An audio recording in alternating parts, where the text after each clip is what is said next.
Well, I think I know what I did wrong. I mean, I'm pretty sure I know what I did wrong. But we're here now. It was a little bit frantic, but we're here.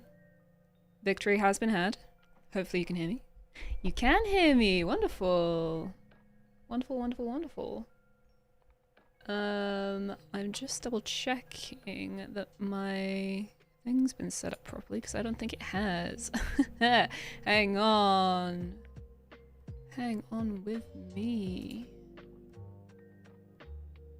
Okay, so... Team Sky... Oh! I seem to be live on Twitch as well. That's an accident. Okay, cool. Nice. It's going well. It's going great. Oh gosh, okay. Yeah, I've been streaming on Twitch lately. For fun. No, I didn't know I was live on Twitch. That was an accident. It's fine. I've been streaming on Twitch lately. Just because I like playing games with my friends that aren't really Pokemon related, so I don't want to bother with you guys with my shenaniganry. But I've also been using a different streaming software than usual. And as it turns out, I've gone live on Twitch as well. So yeah. Hi everyone, how are you all doing? Hello PG, hello Cryptic, hello L at Art. I still can't see your usernames properly. Sorry, J at Art even, because YouTube sucks like that. Hello Gym Leader JC, how we doing? We can't see you. Well, that's because I haven't changed scene yet. Because we have a new setup, and it is this. It is this. Hello. Hello. I need to move this a little bit further away from my mouth because it's covering the thing. Can you still hear me if I do this? Am I still audible? I hope so. Yeah, how are you doing? How is everybody? Cool, good, wonderful. Well, yeah, this is an art stream. I know, artist, art stream, crazy. But I've spent the day setting up this lovely camera setup for you guys so you can look over my shoulder and see this binder that I'm going to be drawing. So I have gotten, like, also could you tell me if my audio levels are good? Because I don't know if they're right or wrong or what. No, it's not construction. We're not making buildings. We're making art. It's gonna be great. Sorry, I'm just trying to figure out a good position for the mic so it's pointing directly at me, but... And then a little bit away. Okay, we're hiding it behind the camera. That'll do. That's fine. Audio sounds good. Cool. Please let me know if any of the audio levels need messing with and you can't hear me over my Spotify or anything like that. Just let me know. Sorry, brain very scattered right now. But yeah, no, I've been really into making custom binders lately. I haven't sold any yet, but I will be doing so soon because I actually have a card show at the end of the month. It's only a little one. It's a little and local. It's very cute. But after that, I'm thinking of putting some of them online. So if you want to grab one, you can let me know. Do you want to see some of the binders I made? Do you want to see some of the binders I made? Well, I shared one earlier, and it is... Where'd I put it?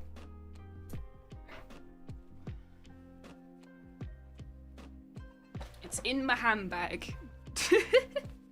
Trust me, it makes sense. Because on Eclipse Day, I went to go and take pictures of it. So naturally, in my handbag is a place for it to be. Hello, Kieran. How you doing? How you doing?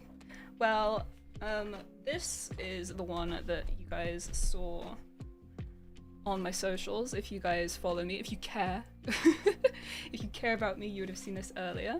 This is a Umbreon from the new Celebrations set that is not out yet, but it is, I think, in August.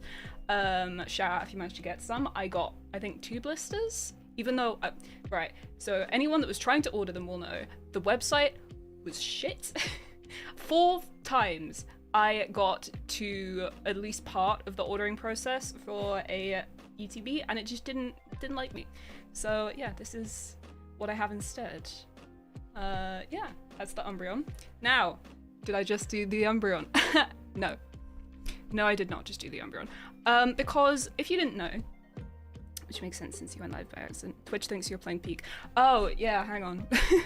I need to change my Twitch settings because I am currently actually live on Twitch as well, entirely by accident. But we're just gonna rock with that.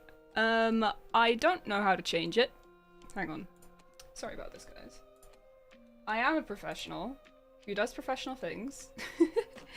Hold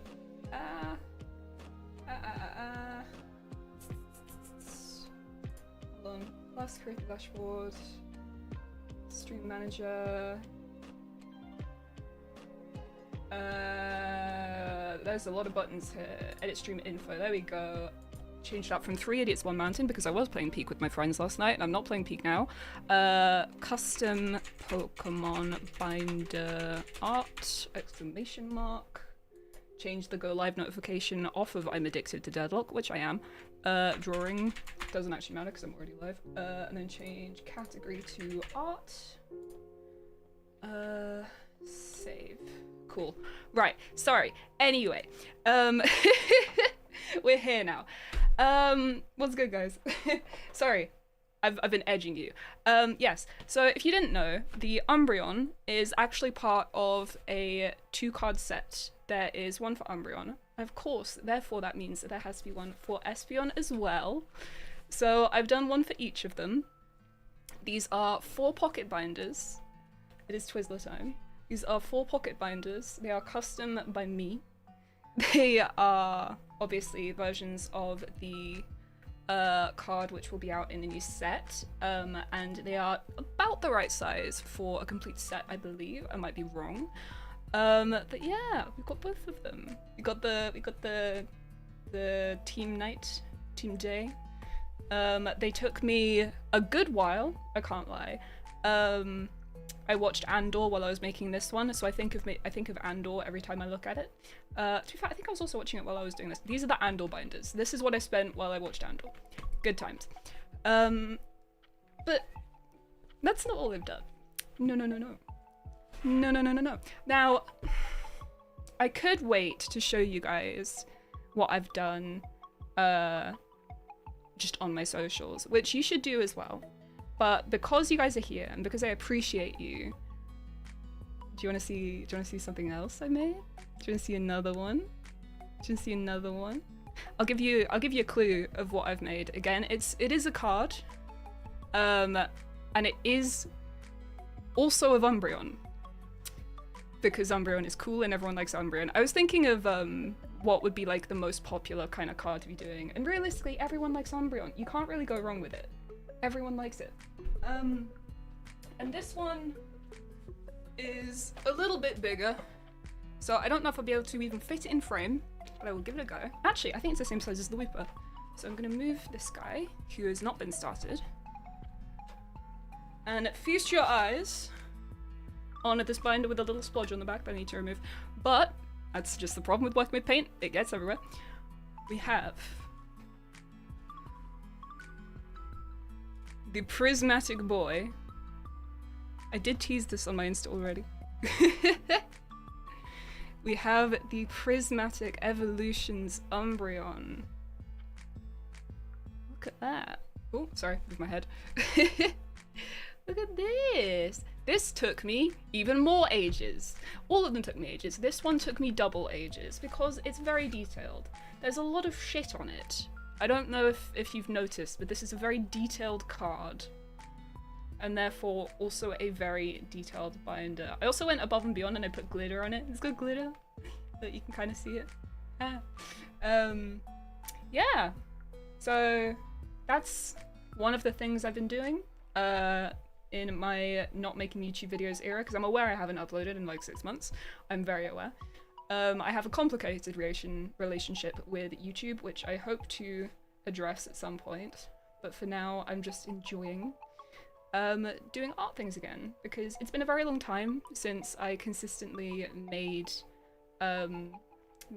art, like real life art, because I've been a digital artist for a very long time now. So being able to make stuff again has been nothing short of absolutely wonderful. and it's so satisfying just being able to like hold the things I make. As long as you're aware you haven't uploaded. Oh, I'm very aware. I'm very aware. I could make a more Pika one day, but looks very Sistine Chapel around the edges. It does a bit, doesn't it? It's very trippy. It's as accurate as I could get it. Some of the colors are a little bit off. Yeah. I tried to make it make sense. I have put like little extra bits, like the jewels don't quite look like this, just to make it make more sense. And I have done other ones as well. Like, I've done more than just those 3, but I'm not going to show you them now. That's for later. That's for another day. You've had your stuff. You've had your good stuff. So yeah, that's what I've been doing.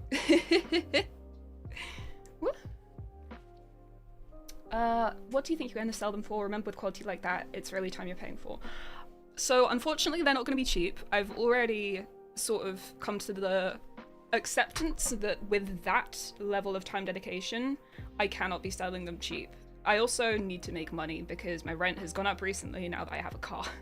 And also being alive in the UK is expensive, and also our mortgage just went up. So lots of extra things I need to be paying for. Unfortunately, I can't be doing these for cheap. However, I do want to do other things which are less expensive. Like, I have a couple of one pocket binders on the way that I would like to buy, and then do those, and so those will be cheaper. These will probably... The Umbreon, the big Umbreon will probably be something like 400 pounds, maybe more, and the other 2 will probably be about 300. So yeah, unfortunately I am an expensive lady, but it's very worth it, I think. I hope someone thinks it's worth it. Look, realistically, I'm trying to sell these to people who buy Pokemon cards, and those people have money. I'll be fine. I'll be fine. This might be the motivation I need to go finish my Spider-Man watercolor. Do it! It's fun! Art is fun. Speaking of, let's do some painting, shall we? Maybe I should auction them, starting at 400. Honestly, my plan is currently to do my convention. Like I said, I've got a local convention. I think it's the Hampshire Card Show is what it's called, but that's at the end of this month. And then I'm also going to try to apply to Reading Card Show. But in the meantime, I think I will list these online, and if they go, they go. But honestly, just having them on my table is very nice, because they're big and flashy, and I want people to look at them. Yeah, the time, effort, and talent it took shouldn't be cheap. Exactly, that's what I was thinking. That is precisely what I was thinking, and it's why I'm not selling them for £50. As much as I wish I could. Anyway, yeah, drawing time. Cool. Do I have a massive YouTube delay, or is this a me problem? Oh no, I don't. Okay, cool. Sorry, I thought I had a big YouTube delay for a second there. Yeah, let's do some painting. So for this binder, I've already done a little bit of work for preparation. I've covered the base of it with some acrylic. And I also used a projector to project the image that we're doing, which is of this E-Series Wooper. So now it's time to get some colour down. I have my pens to my left, and I now need to figure out what colour I'm going to start with. Right. So using this little cheat sheet, we're going to try and figure out what rough colour we think Wooper's going to be. And I'm feeling maybe this one or this one. Okay. I have a nice little, like, grid system for my pens. I keep them in a little shelf thing on my left. Yeah, I think we're gonna go with D8, which is 1, 2, 3, 4, 5, 6, 7, 8, D. And it is the straight one. What's the straight one? Yes, it's the wiggly one. Okay, which is this one. Cool. British Girlie makes a Wooper circa 2026. Heck yeah. This is some good content right here. Right, so let's just get some colour down, shall we? Now, because I've already done the background a little bit opaque, hopefully I shouldn't need to do so many layers of paint to get the colours down.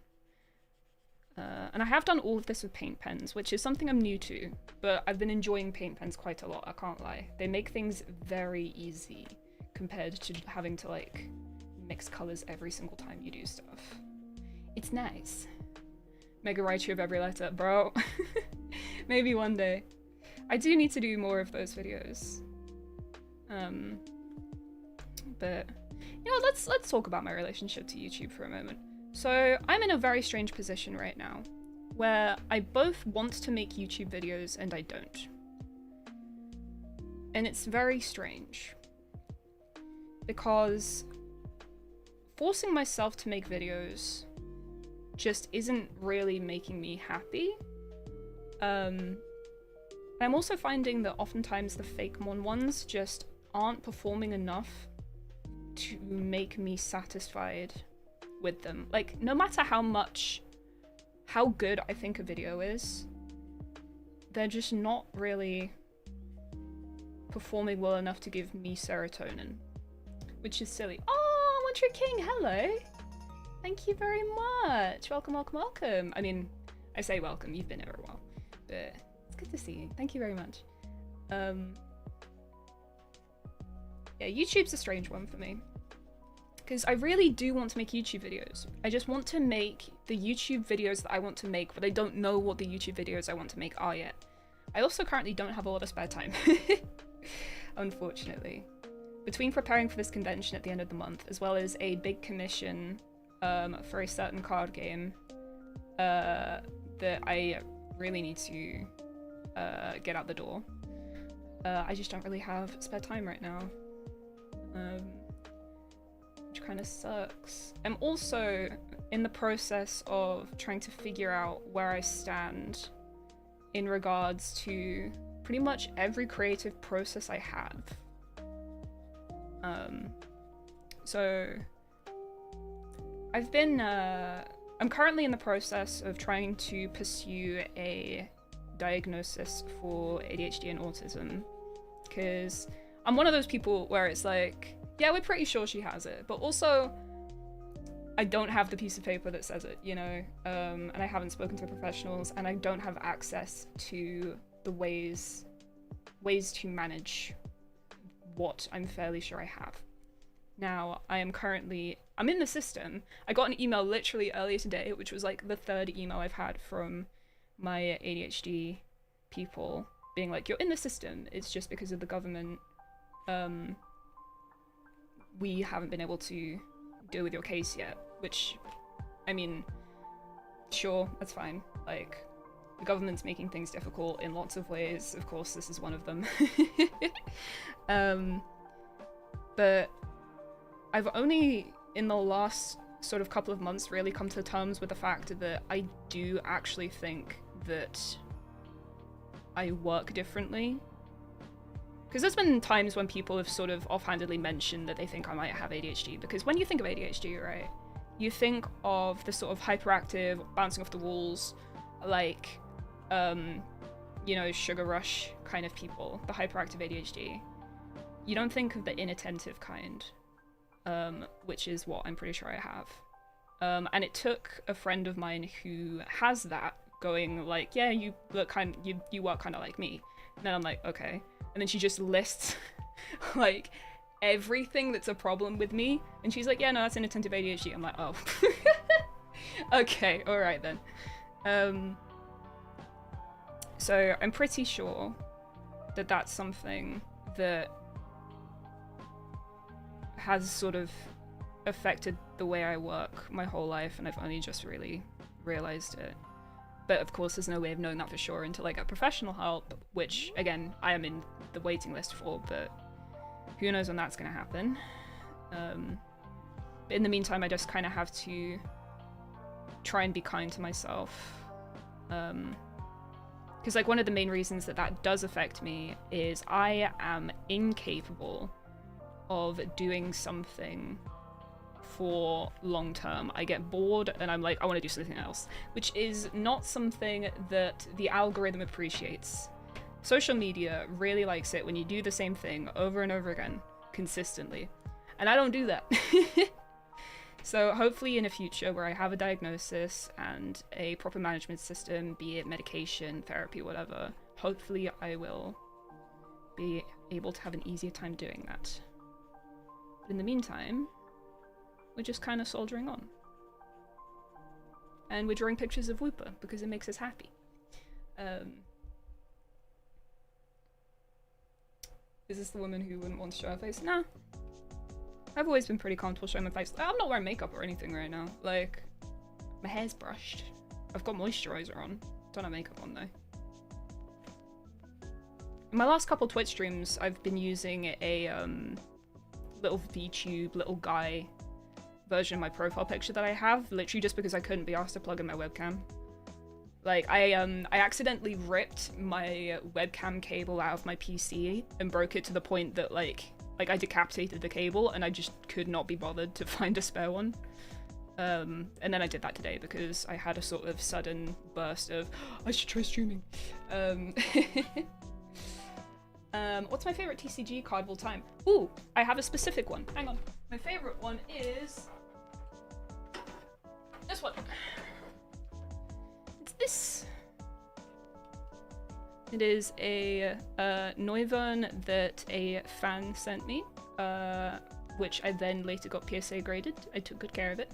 And then I got it signed by Mitsuhiro Arita, who is the person that made the card. This is the Batman Noivern V by Arita.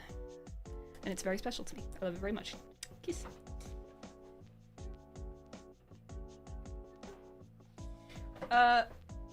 No, I'm not Jaden Animations. I'm not American for a start. Also, and I'm complaining about being undiagnosed, and I'm pretty sure she is famously diagnosed. That's the wrong side. Hang on. Yeah, no, that's the wrong side. Yeah, know what you walked in on. We're drawing pictures and chatting. We're having a nice little yap, chill draw sesh. I'm making a Whooper binder based off of this card. Card's the only thing I can understand getting graded. Yeah, the whole system's kind of weird. Because, I mean, it started off with grading, like, baseball cards and comic books. And now suddenly the market is, like, almost entirely, like, Pokemon, right? I mean, I'm sure sports cards still exist, kinda, but, like, Pokemon's the biggest one. Absolutely.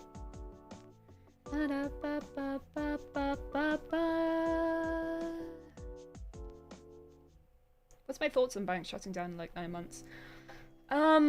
Sad but inevitable is my thoughts. As soon as we knew that Pokemon Home was going to exist, this was inevitable. And it sucks. It really does. Like, it makes a lot of the features that the older games promise you just non-existent. And that is something we have already had to face with, like, DS, Wii, and some 3DS features shutting down. Like, a lot of Gen 5 just doesn't work anymore. There are mods that you can use to fix that, but at the end of the day, it's never going to be the same. Pokemon video games, especially in the modern era, are ephemeral, and we don't like to accept that, but they are. Nothing lasts forever, and I mean, we can enjoy them as long as we can, and it can be sad that services that realistically definitely can stay online, like Nintendo definitely can afford to keep them online, but one day it will be gone, and it just sucks that it's so soon. My advice is just make the most of what you can with what we have, you know. On a personal level, it doesn't affect me because I've never had Pokemon Bank, and I completely skipped the 3DS era of games because I never had a 3DS. But I have empathy for all of my fellow gamers, you know? It really does suck. One day it'll be home. That's gonna make transferring Pokemon around an absolute pain in the ass for modern day games. But then the next way of moving Pokemon around will come up, and then that will get shelved too. It's just how time works. But yeah, it is sad, and you are allowed to mourn it. You should make it yellow and delicious like McDonald's burger at your local McDonald's. I should! McDonald's burger. I got very close to, instead of doing this Whooper, doing a limited McDonald's one There's an E-series McDonald's Whooper that was like my runner-up choice for this binder. I might do it one day. It was very cute.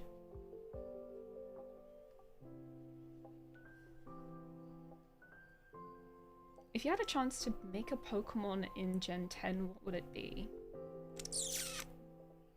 I mean, I and a lot of other people am still so into the idea of a Fire Fairy type, so probably a Fire Fairy. I don't know what though. I haven't looked at leaks, so if there is one, don't tell me, because I know that a lot of Gen 10 stuff has been leaked. Yeah, I think that's what I would want. I think the next bit to do is the yellow of the umbrella, because that's a very major feature of this piece.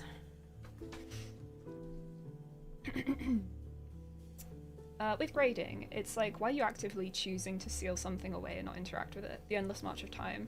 I mean, grading stuff and the preservation of Pokemon Home are, I guess, kind of similar in the fact that the preservation of a card, encapsulating it in plastic, does preserve it, but then you also don't get to use it.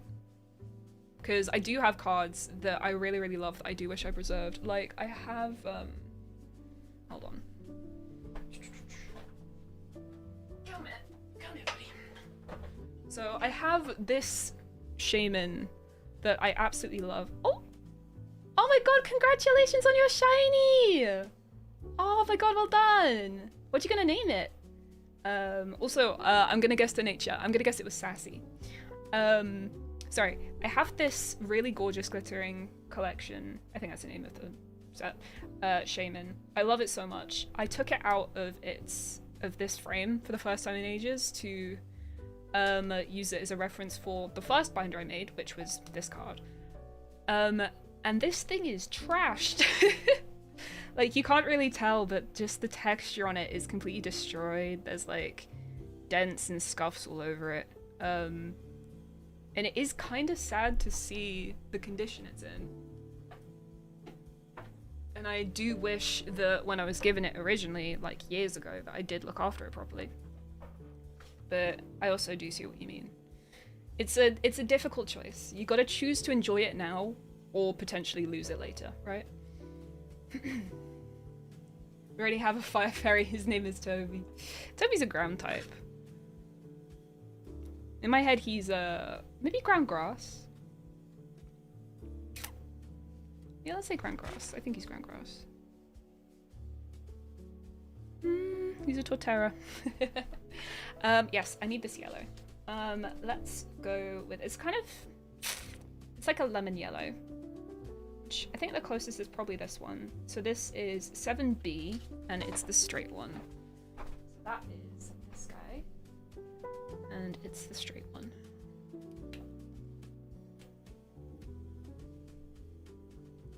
Ah, Amanda, I hope you're enjoying Mexico. Very jealous. Oh, hey, Dill Pickle. Hold on, let me see. Do you count? Okay, I need to be reading chat from... Wait. I'm trying to figure out where's the best place to read chat, because this... So normally I read chat here, but this is just YouTube, and I've only just realized that I'm completely missing out on Twitch. I think I need to be like reading it from my actual stream. So I'm just gonna make my OBS a little bit bigger so I can read it better. There we go. Okay, I think the main issue with grading is it's not consistent at all. Oh no, it's not. It never will be. You'll never have consistency when you have companies with multiple people in. I guess that's just the excitement of it all. It's like gambling. Wish someday they make a fly-based Pokemon. I'd be the first normal bug. Oh my god, I guess there aren't any normal bugs, are there? Huh. I'd honestly just like to make the Gekwa final stage because I'm super happy with the design I made already, and I think I could refine it to be really good level. I actually haven't done that yet. Because like one of the first things I wanted to do when that trailer came out was make Fakemon for them, and then I just never did that. Actually no, I did make a Pom Bomb Final Evo, and I specifically made it so it was bipedal just to piss people off. I was like, what's gonna make a good tweet? We're gonna make the Fire Dog bipedal, everyone will hate that. And it was a good tweet. I was right.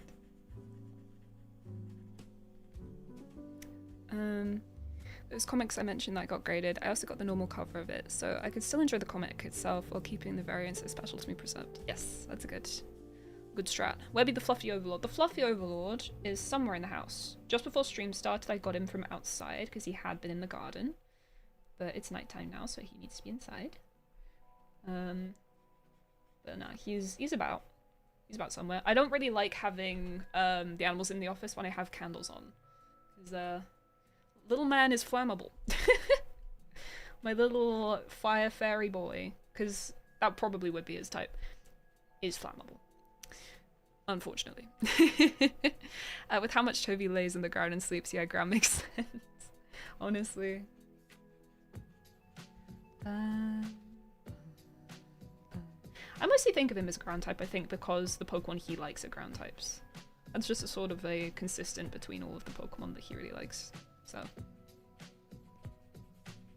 He's also, in my head, like, the color that I associate him most with is sort of, like, a warm gold earthen tone with green accents. Like, that's the color of him for me. Hence the typing, I guess.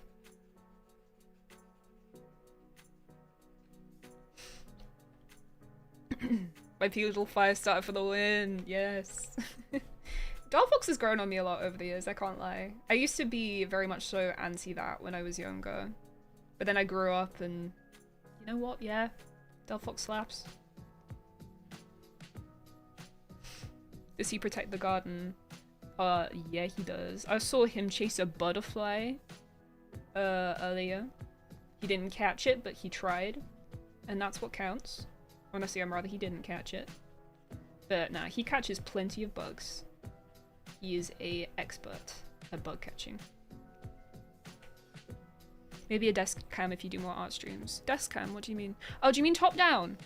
I've considered it, if that is what you're talking about, but that means I need to drill in my ceiling, and it also means I need to run a cable all the way to my computer, and I don't want to do that. Realistically, I probably can move this guy a little bit more to the left, but I would need to do some finagling to make it happen. I can also just sit more this way, but then that means that the mic becomes a bit of an issue. There's lots of things to consider.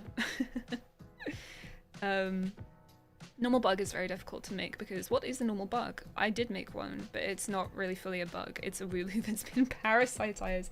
Oh my god. How would a parasite wooloo be a bug? It would just be a sheep with a bug in it. I guess that would be a normal bug now I think about it. That does make sense, never mind. I take my complaint back. Well done.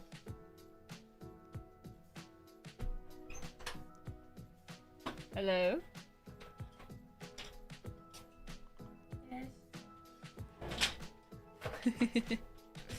Little man is flammable is a crazy out of context clip. I mean, it's true though, he is flammable. I have seen cats dip their tails into candles before.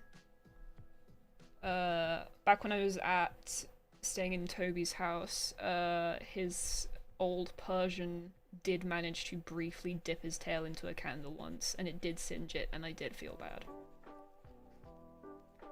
So I have learnt since then to just not let cats near fire. Saying that, I could probably hold him if he does come in, but he wouldn't be staying in the room. I would be kicking him out after showing him to you. 4 PM. Oh, you got a whole day ahead of you. I am gonna have to go over the looper again, just to make the color a little bit more opaque. Honestly, that's like the main issue I have with these pens, is it often takes multiple layers to get an opaque color out of them.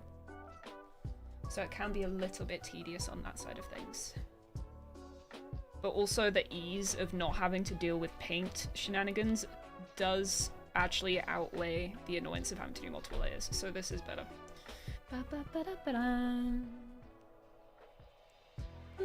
Tell Toby I need to talk to him if he's in the room. Hey, Fruit needs to talk to you. Fruit need to talk to me? Oh, well, I better have a message on Discord, then I'll go do that. Ain't that gorgeous? Hold on. What? Give cat. Oh, he wants to come up with me? Yeah, but... Oh. Listen, you're going to give you fish out.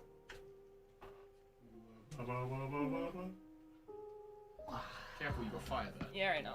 That's why he's not staying. That's why he's not staying. But he is. This is Cat. He doesn't want to be here. Yeah, he's been. He good. He good. It is very warm. Okay, okay. Come on, Chico. Come on. Good boy. Thank you. He's doing good. There. Problem is, there's cat fluff everywhere now. I can see it floating around in the air. He's a polluter? Is that the word I'm going for? He's a polluter. He's a pollutant. He's my son. What's my favorite flavor of tea? The regular kind. I'm not posh. Just regular, like, bog standard builder's tea is my go-to. This time of day I'd usually go for decaf. A little splash of milk, a little bit of sugar. Something like that kind of colour, you can see. Oh god, you can see the steam coming off of that. Look at that. Hell yeah. Hell yeah. What do I think of Doctor Who effectively being cancelled again? I mean, are we surprised? Is anyone surprised? I really hope that this whole situation has taught them that they need to really shake the whole thing up, but they're not gonna learn. They're not gonna learn. Doctor Who is the kind of thing that will just consistently frustrate me for the rest of my life, and I'm at peace with that. Anyone else in chat that is a fan of the show will understand what I mean. I love it very much, but my god does it frustrate me.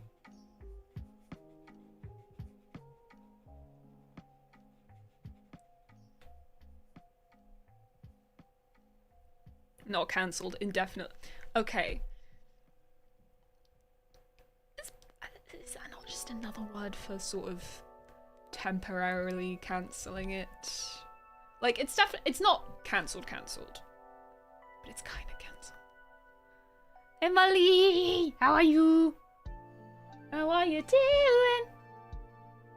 God, that was a lot of energy. Meow, meow, meow, meow.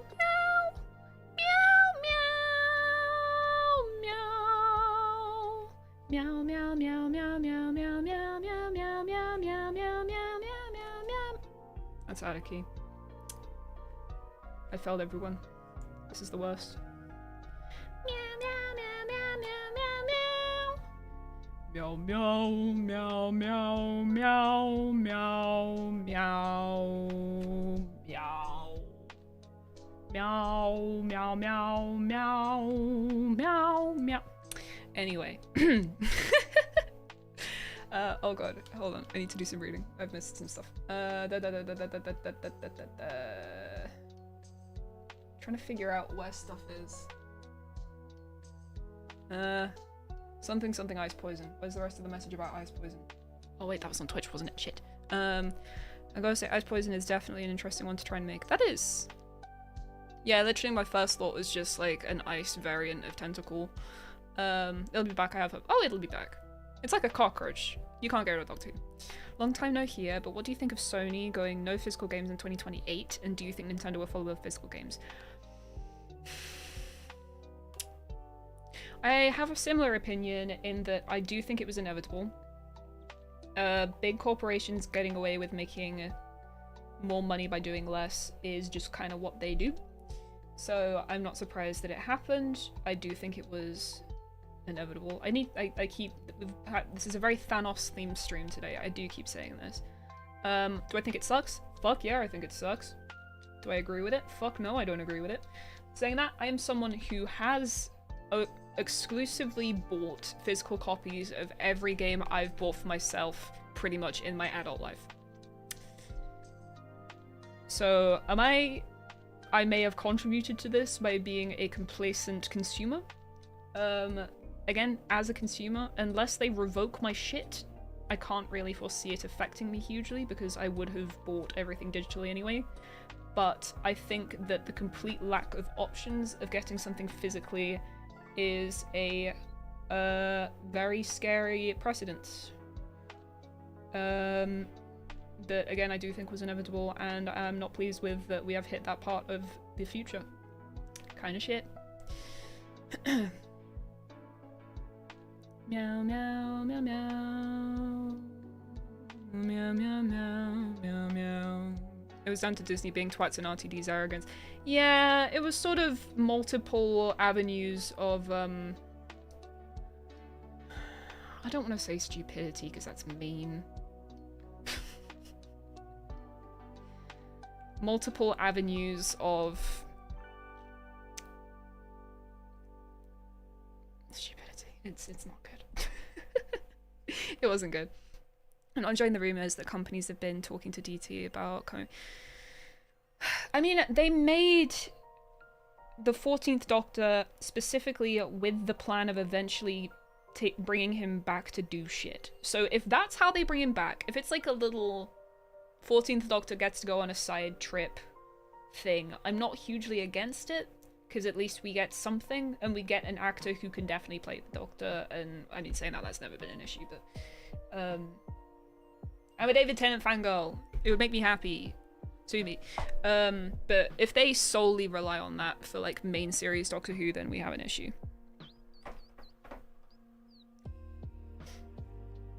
When does the Legend of Zelda cat cover album drop? I mean, oh god. Yeah, I should do that. That would be fun. Alright, what am I doing next? Let's do the grass in the background.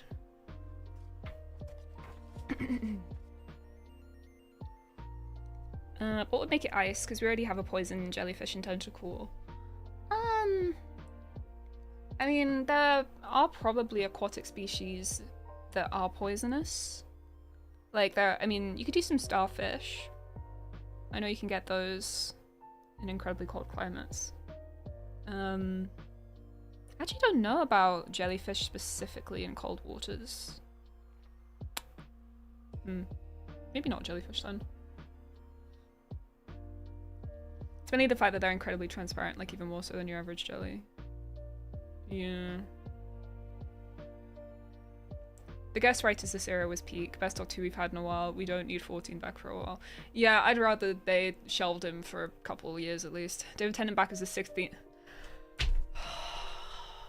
Bro, if they did bring him back for 16 though, is it like rule of threes where it's so dumb it's good? Or is it just bad? That's the question. I think it's just bad. Last Thanos-esque question. Oh god, with data centers being put in everywhere and a large push into AI, do you think that TCG will start using AI art for cards instead of artists? I think Pokemon has integrity. I don't know enough about other TCGs, unfortunately, to really give a confident answer though. But Pokemon, at least, I am almost certain will never do that. At least intentionally. Things like Lorcana, I don't trust Disney, so it would not surprise me if that got infested with AI. I don't know enough about Yu-Gi-Oh! Or Magic to really comment. I think Magic's age would probably keep it from the AI. I think that they, like, it's the king of TCGs, so I don't think they'd fuck with it. I don't know, maybe Yu-Gi-Oh! Then. Yeah. I can see it happening, but just, I don't think with Pokemon, and I don't think with Magic. But almost definitely with Lorcana.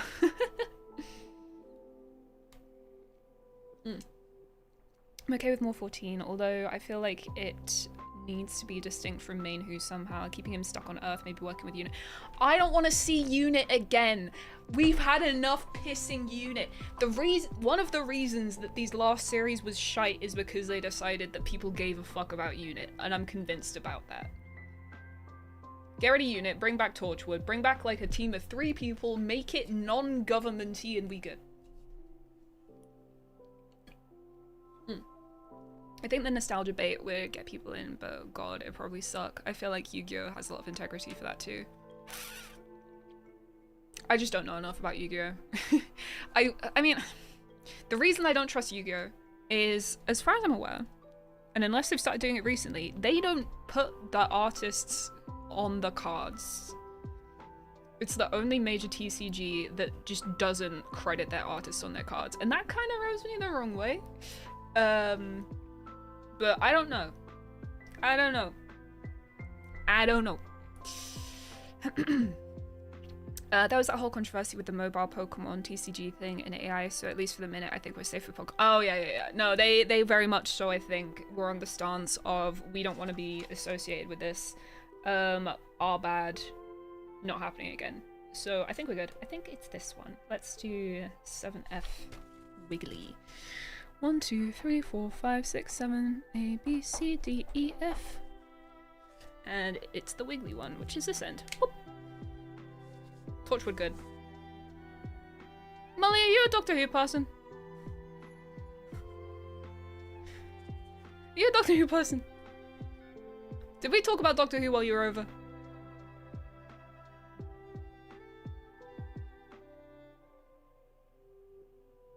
Because, sorry, I always get surprised when Americans are into Doctor Who. Cool if true. And sorry if we did talk about this and I just forgot. My memory really sucks, and conventions kind of all blur into the same couple of days for me, and my memory just stops working. I used to watch it a lot in high school, but I haven't kept up after Matt Smith. Keep it that way. Actually, the Capaldi stuff is good from what I've heard.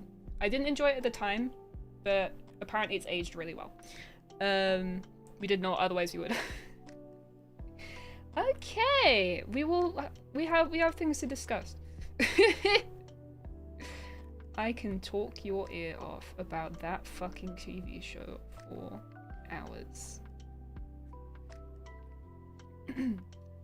But they're a company and companies are bad. Oh yeah. I'd like whoever takes over Doctor Who next to keep Billy's Doctor Who though, then maybe hand them over to Joe Martin. I've listened to featured Doctor Who audio and she's peak Doctor.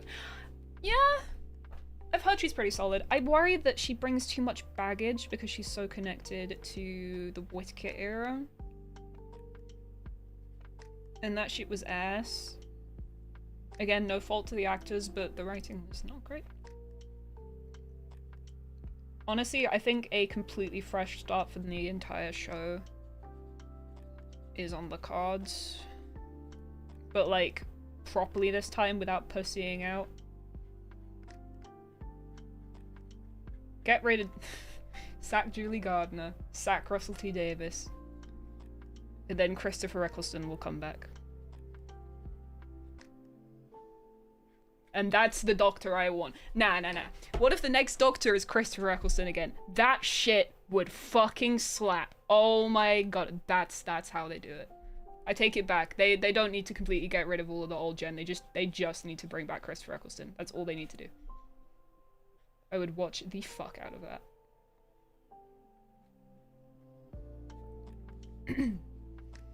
I can only kind of see YouTube chat, but I would quite happily never see the Rani again.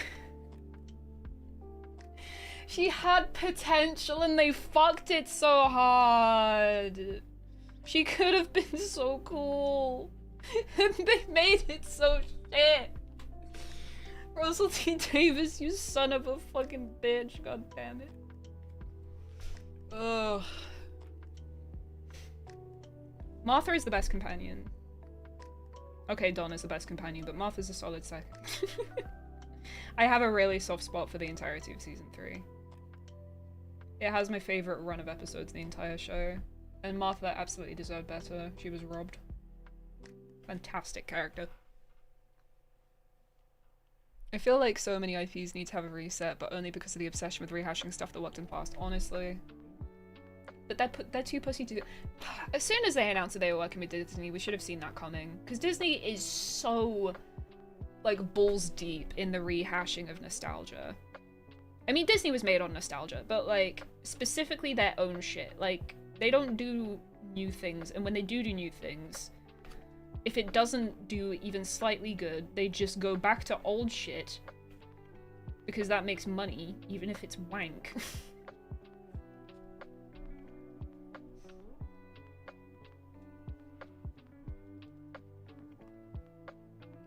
Oh shit, hi Garlic Bread Man. Sorry, I didn't even read the name. Fucking hell, how you doing, bro? It's been a while. Just make it like 14, so one of the Doctor's past faces comes back to teach her a lesson and just slightly reference the Timeless Child. I think that they have to do that. Because there is no way in hell that they can have an entire season of Billie Piper Doctor. Like, I mean, they could, but... I don't know. It's a bit of a pickle, isn't it? They're in a bit of a pickle. Bit of a sticky wicket, that one. Donna bad, Clara superiority. Them's fighting words, Adam. You can't say Donna bad. That's a crime. Why did we bring back RTD? Did we not learn our lesson? No, we didn't. When Russell T Davies was announced, I was elated. I was so excited. It was a really weird day, because, like, we got the Doctor Who announcement in the morning, and I was like, fucking hell, Rusty Davies is coming back, David Tennant's coming back, holy shit. And I had an amazing day, and then, like, towards the, like, 6 o'clock, my dad calls me, and he's like, this is horrible, he's like, Phoebe, I've got cancer.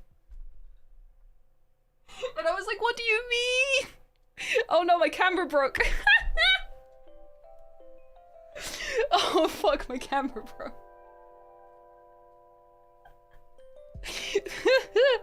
Hang on, let me fix it real quick. Just to clarify, it was not bad. It got removed very shortly after, but it did exist. Deactivate, reactivate. What timing, my lord. There we go. It was bowel and he's fine now. Like he had a operation and he's been good for years now. But like, my god, that was a day. What a fucking day. Anyway, your favorite companion is Clara, not gonna lie. I need to rewatch the Capaldi era because I have been told under very, very good circumstances the Capaldi era has aged like fine wine. And when I watched it, I thought it was a pile of shit because at the time I was a big like RTD fan person and I was just watching Doctor Who decline. And obviously I didn't know the depths that it would fall in the future. So I need to rewatch it. And I'm aware I do.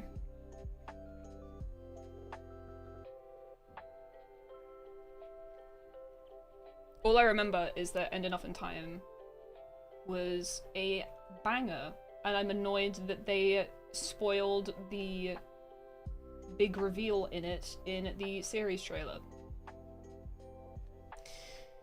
In hindsight, I think they should have just gone from Jodie to Shusi. I do too.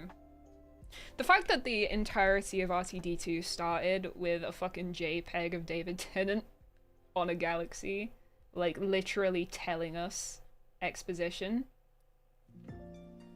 wasn't good. Wasn't a great start.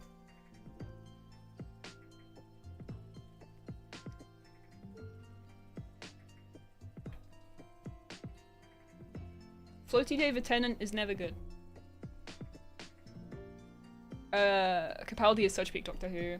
I need to rewatch it. I will, I swear. I'll give you my thoughts on it sometime.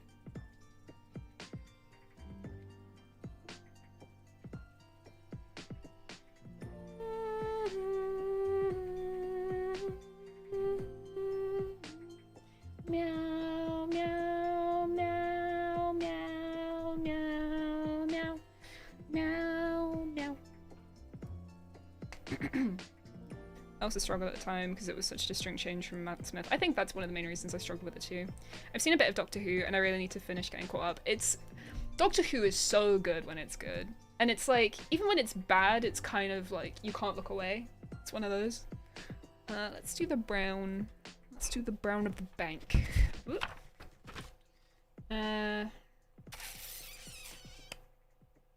It's one of these ones. Let's do this one. So that's 10A straight. Is this guy?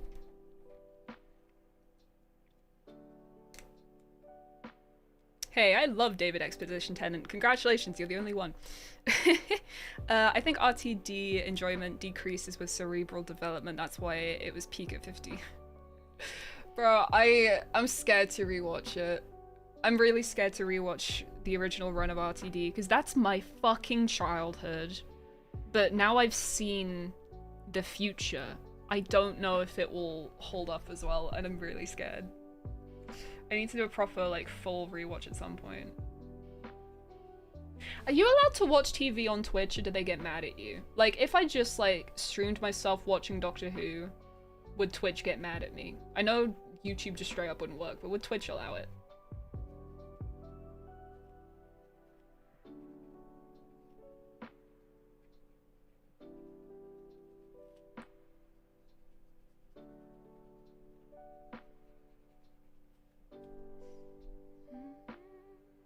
Oh yeah, I've heard so many good things about Capaldi.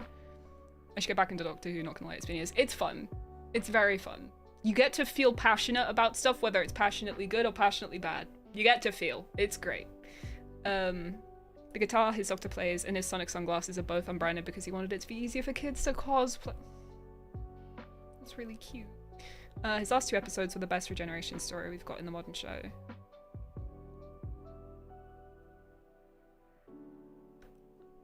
I can't remember how he regenerated. Oh! Yeah, I literally just was saying good things about Wild Enough in Time, wasn't I? I remember how he regenerated now. That shit fucking slapped. It's like the fact they had the balls to do that as well. I applaud it. Because that was fucked up. I loved it. Love me some body horror. RTD1 is showing its cracks, not gonna lie. No! That's my childhood. That was my favorite thing. Because I didn't... Fun fact, I didn't grow up with Pokemon. Pokemon is something that I picked up when I was a teenager. When I was little, Doctor Who was my autism. Now it's this. But when I was little, it was Doctor Who. It lived and breathed that shit. I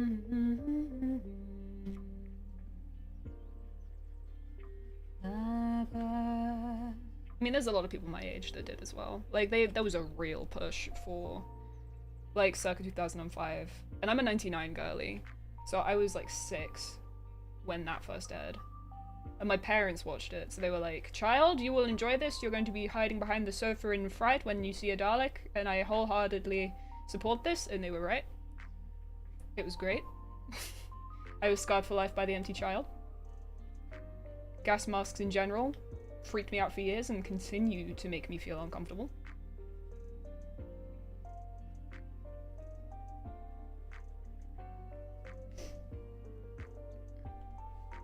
I don't suppose that'd be a thing because BBC wait. Not sure what their thoughts are on Doctor Who. I know you used to be able to do watch party things, but I don't suppose that'd be a thing because BBC iFlyer.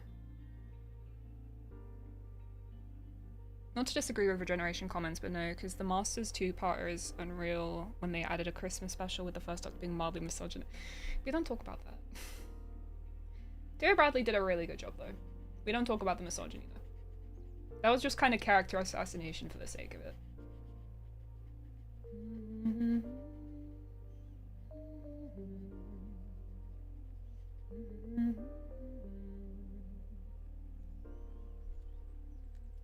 You a super Who pilled. That's, see, look, I don't mean this as an insult.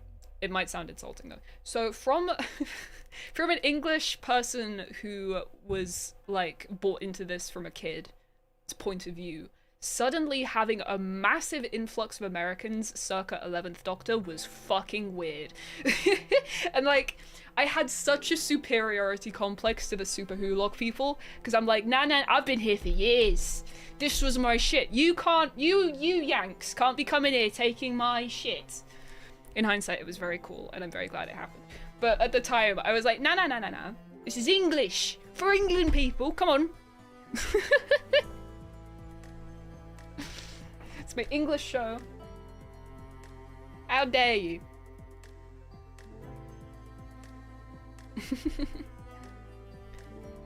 Hello kitty cat lover, welcome to the stream.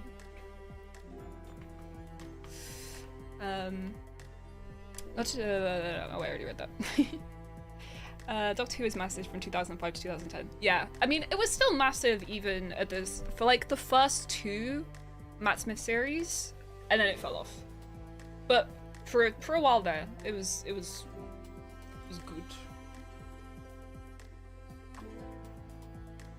I hated the Olympics episode. Something about the layered voice when the child spoke broke me. Oh god, yeah, Fear Hell was wild. The scribbled creature was creepy, dude.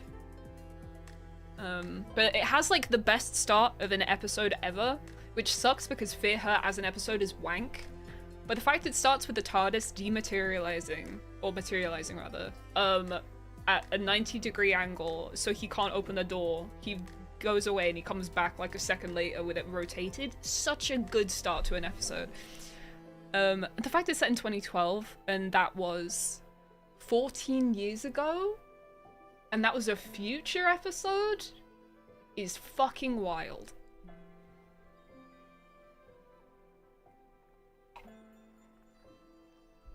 I also, going back to the Super Look thing, I only ever got up to season 6 with Supernatural. I kinda want to rewatch it. I kinda want to rewatch it, but like, is it worth it? It might be.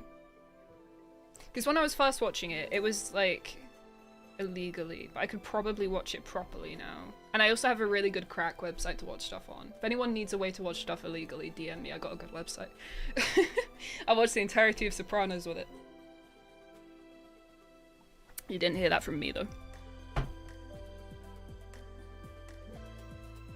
Yeah, you guys got Star Trek and Star Wars. And like, they're kind of good. My dad likes Star Trek. I've never watched it, but he seemed to think it was neat. Let's pick the next color. I want to do the water now. The water's sort of light blue. I think yeah, let's use this one. 8C Wiggly.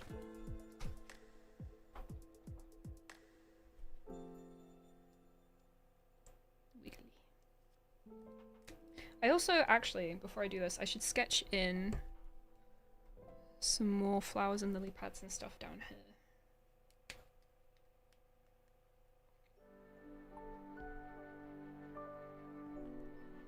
Forever Raging, they didn't let David Tennant carry the torch in 2012. Dude, they should have! Oh my gosh. Didn't really fall off for me till the Flux had picked up again for the 60th and went up and down to the Extreme in the 50th. It's had a lot of errors. That's like the Back to the Future being set 10 years ago for Extreme. Don't say that. Because I've only seen Back to the Future 2 once, and it was just before it was the future.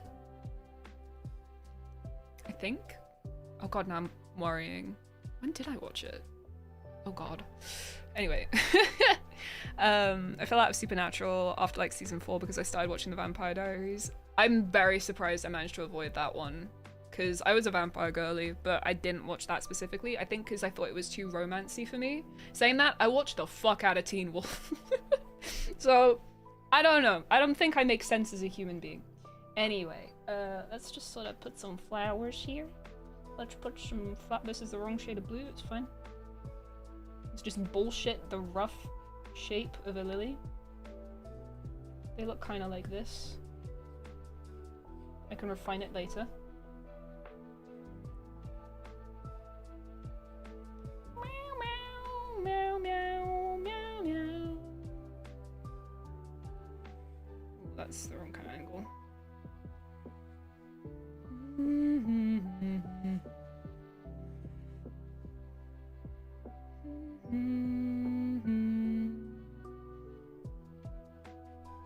Let's do the one here as well.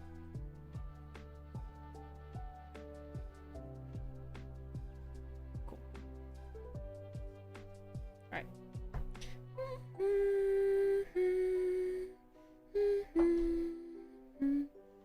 Harambe. Harambe is when things went wrong.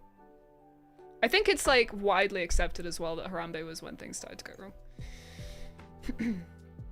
I've seen some Star Trek episodes through my mum watching them. Can't say I understood the apparel. Same, but with my dad. Apparel appeal. Again, same bit with my dad. I'd never watched them, but my dad loved them, and I used to just like sit in the living room, watch them with him, and I was mildly bemused. Yeah, Toby showed me Back to the Future. I hadn't seen them at all till then. Teen Wolf was so formative. I still say, where do you get your Bro, Teen Wolf slapped. Teen Wolf Season 3, Part 1. Is it Part 2? No, Part 2, I think specifically. So good. So fucking good. If you know, you know. I never finished the original Back to the Future because I found it weird that his mum was flirting with him. Oh yeah, that's an ick. It's nasty, bro. Lucky Day from the latest series was probably my favorite from the last run. Which one was that? I'm sorry, I don't remember which episode that was. I know The Well was good, but that might just be my previous RTD fangirl really enjoying the Midnight Entity. I've tried to watch modern Star Trek and it's so dull. I haven't heard anything super promising from it, so...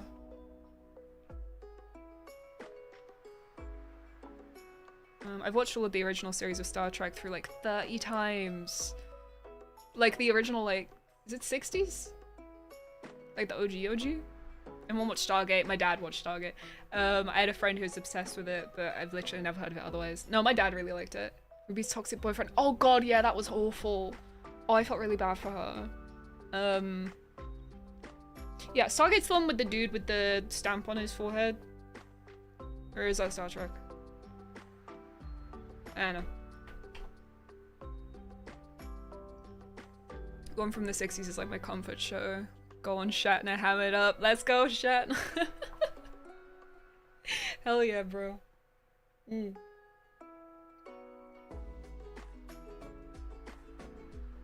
This tea's hitting. This tea's hitting good.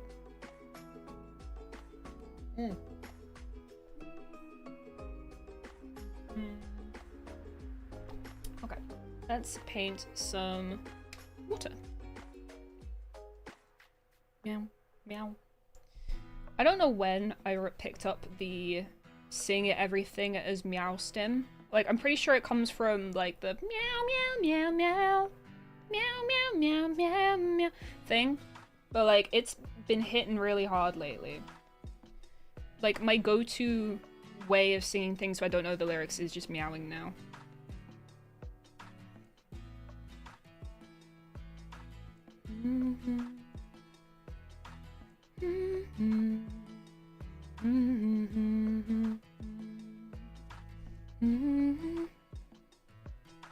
Hello, Minko. How are you doing? How have you been? Good, I hope. Meow, meow. Meow, meow. Meow, meow, meow, meow, meow. Meow, meow, meow, meow, meow, meow, meow. Meow, meow. Meow, meow, meow. Meow, meow, meow, meow, meow, meow, meow. Meow, meow, meow, meow.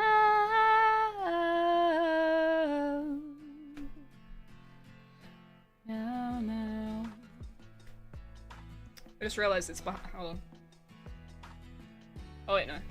Wait. Oh no, you can see it. Bro, I'm losing it. I've seen all of Modern Trek except for the season of Strange New Worlds that's currently airing. It has some good moments. Oh, that's good. As a classic Who fan, I did enjoy how the toy makers Sutek and the Rani were brought back. See, it's like, I'm happy they're back, but I'm sad at what they've become. Kinda. I did quite like the toy maker though. He gets points. But that might just be because of just the sheer campness of that one Spice Girl scene. Because that shit was cinema. Like, those unit soldiers that he was just putting into balls for fun fucking died. Iconic behavior, TBH.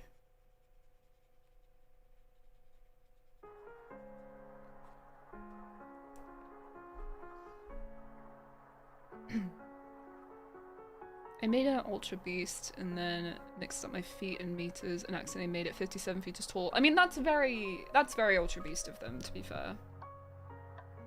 That's bigger than the Colossal Titan, bro. I ever told you guys that I measure... I measure stuff in meters in Titans. Don't ask me why. I wish I knew. But in my head, I'll see something, and it's like, oh, it's 16 foot. And I'm like, oh, okay, so it's like Aaron's Titan. Okay. Makes sense. 50 foot. Oh, yeah, that's a Colossal. 5 foot. 5 meters even. Oh, yeah, that's just one of those little Titans. It's like a tiny Titan. I don't know why.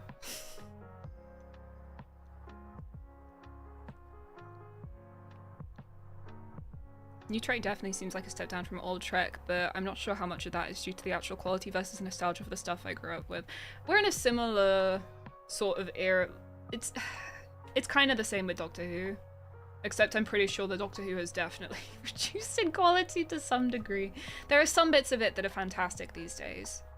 Some bits are, my god, they have not really advanced with it all. Omega and Sutek were the only ones completely butchered. Yeah.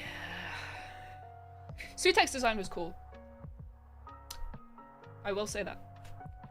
Sutek's design was very cool. But Pyramids of Mars was one of the only classic episodes that I actually did grow up with because we had it on VHS. So it's the only one of those three that I really had history with, and seeing what happened to him was kind of sad. It really pisses me off that Sutek and Omega were treated exactly the same. Like, big, necrotic CGI creature in some kind of locked away realm that the Doctor has to defeat within the space of about 5 minutes. Yeah, it's the same thing. It's very creative. Very creative indeed. Da, da, da, da.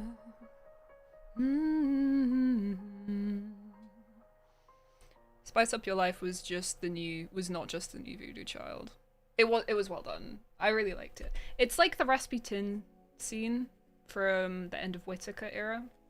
I still think Voodoo Child is better, but that might just be because it's also in an episode that I really think is good. Like, that is part of my aforementioned favorite run of Doctor Who of all time. Like, the last 6 episodes at the end of Series 3 is my favorite time in Doctor Who. Period. When I was a kid, I would compare everything to the size of Megalodon. See, you get me. You get me, GBM. You understand. 57 meters seems okay until you see the height comparison someone showed me compared to Alolan Executor and Guzzlord. Yeah, those two are like, what, 3 meters?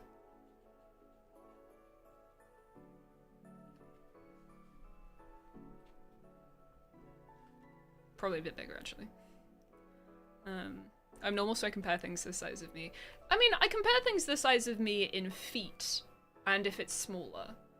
Because English people are weird in that we're like, ooh, metric system, but then we like measure height in feet. And we get really antsy if it's not in feet. Me included. If someone goes like, oh yeah, no, I'm like 180 meters, 180 meters, 1.8 meters tall. I'm like, cool.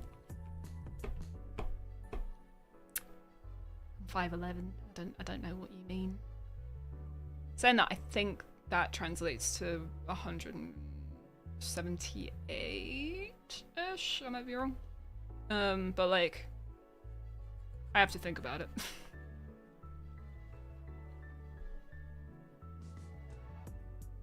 Hot take, Timeless Child wasn't that bad, because it hasn't really changed much when you think about it. I really don't like the... I think stuff is better when it has mystery to it, and the fact that we just didn't really know anything about the Doctor's childhood is the way it should be. And having concrete facts about something as important as that really upsets me as a lover of not knowing things. It just takes away the mystery and the sort of fun of questioning and imagining what it could have been and putting the pieces together yourself. It's just boring. Now I'm more inclined to self-reference, but when I was younger, it was Megalodon or nothing. Megalodon is very cool, though. You're being streamed at my dentist's office. Okay. Brush your teeth. Floss, please. It's good for you. Gets all the nasty stuff out of the back of your teeth, and it'll stop you from having to get fillings and things. As someone with fairly severe dentist phobia, this news is very strange. You don't have to be scared of the dentist if you look after your teeth, because they won't give you a reason to be scared of them, so look after your teeth.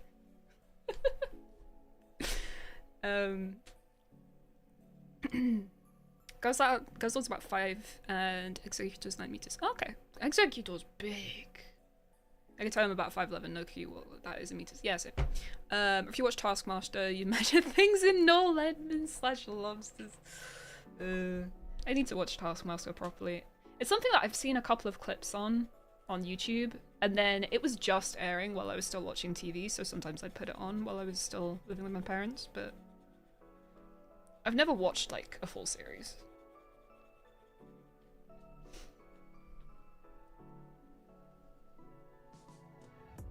I'll only use centimeters to make myself taller than other people that are 5'11", because I'm nearly 6 foot, so I can say, oh, you're 181 centimeters, and I'm 183. Fair enough. If it lets you edge out the competition, I see nothing wrong with it.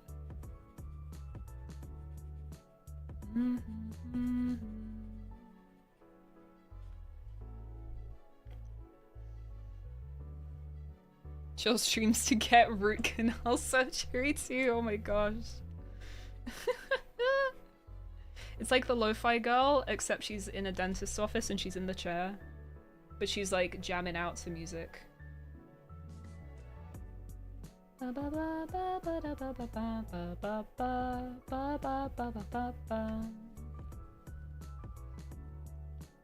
We still don't really, we don't know why they left Gallifrey, nor how they fell out with the Master, the Rani, and their mum. Yeah, but the fact that we have some idea of the early days, and like,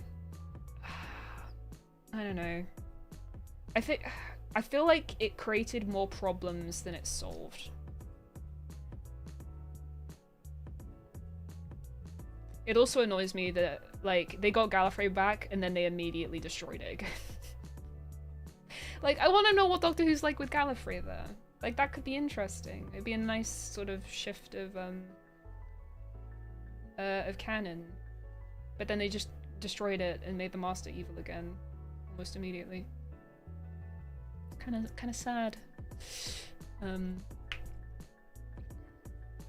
The cool Bob Ross Pokemon Lo-Fi Girl. I'll take that. That I will take. Eternamax Eternatus is 100 bloody meters. Jesus, I didn't know it was that big. That's 2 Colossal Titans. Taskmaster is something that I've seen through my mum watching it, but gone, oh yeah, that shit's funny. Yeah, it's one of those shows for sure. I'll meet someone and think they're 5'10", and then they're like 5'6" or something. I'm not good at estimating heights, to be fair. I know that if people are taller than me, they're probably 6 foot, and if they're shorter, they're probably not. It's about it.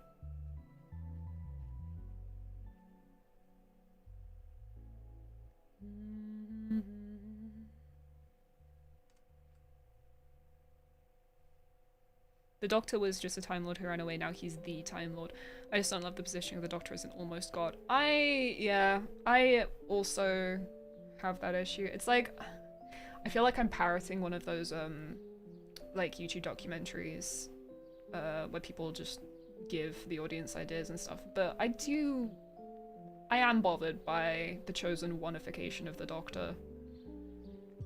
Moffat did it pretty badly too, where he sort of turned the Doctor into this like mythical being, whereas I think he's a lot better as a character that's just a guy helping.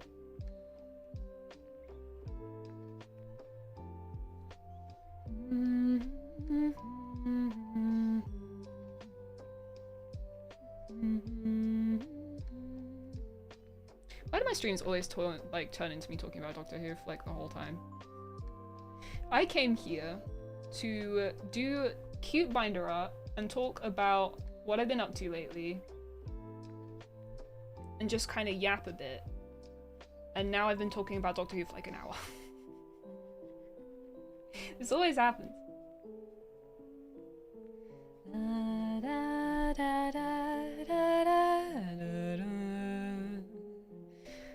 I never realized how short Irish people are on average. Went to Brighton the other week and my friends' friends were just massive.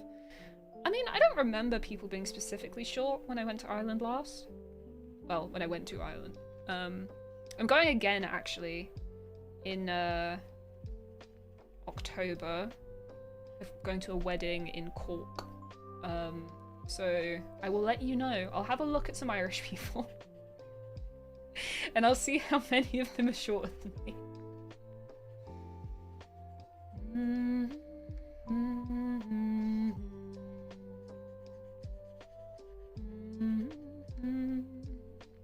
You went tomorrow? Sick! So it goes from the Saxon Master to the Spy Master, then Missy, and then the Lumat? After that. In that order? I mean, I guess the Master isn't necessarily linear. As much as I'm complaining about God Doctor, RTD did it first. He did, yeah. Everything in TV and film franchises nowadays feel like it needs to explain everything about characters, even if it butchers their character traits. Yeah, I really am a huge fan of just not telling people things and getting them to think of it like solutions themselves, which is how theory crafting happens. And I mean, as someone who is engaged to a professional theory crafter, I think letting your audience come up with shit is one of the best things you can do as a IP creator. It is one of the best ways to create communities. And because I mean, when I was a kid, I used to like make fan fictions and stuff in my brain all the time and like try to think of what could have been. But if that's just told to you, what's the point? Cork is lovely. I hope the October weather holds up. Me too. I can confidently say that the Irish side of my family is taller, is the taller side. But interesting. Maybe you just know a lot of short Irish people, GBM. Spy Master is unfortunately definitely after Missy. Unlucky.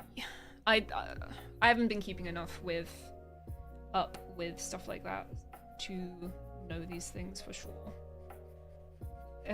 I'm a bit of a surface level watcher at the moment, and I have been for like the last 15 years.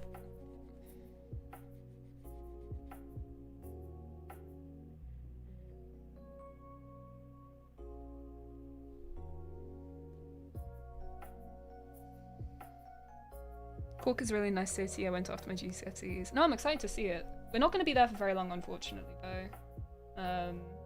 Like, we're flying to Cork. We're going just out of it, staying there, doing the wedding outside of Cork, and then we're going to be taking a train to Dublin the next day, and then flying that day to New York.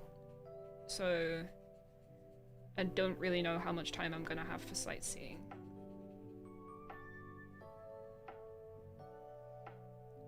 It's not like Irish people are short, but they're like on average not as tall. Like, I don't know many Irish people who rush 6 foot. Fair enough. I mean, I know there's lots of like different sort of variations, but like I don't know, averages in different countries. Like when I went to the Netherlands, I felt at one with my people. Because a lot of English people are kind of short, and I'm usually the tallest girl.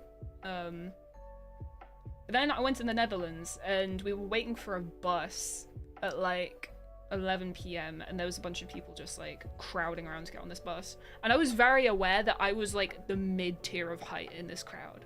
It was very strange.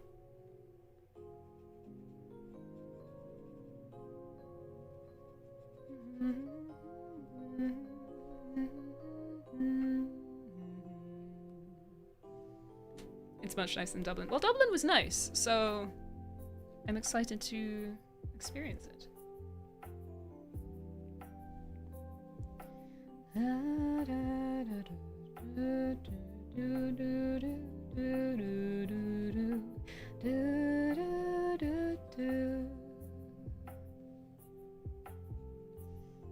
Meow meow meow meow meow meow meow meow. Meow meow meow meow meow meow meow meow meow meow meow.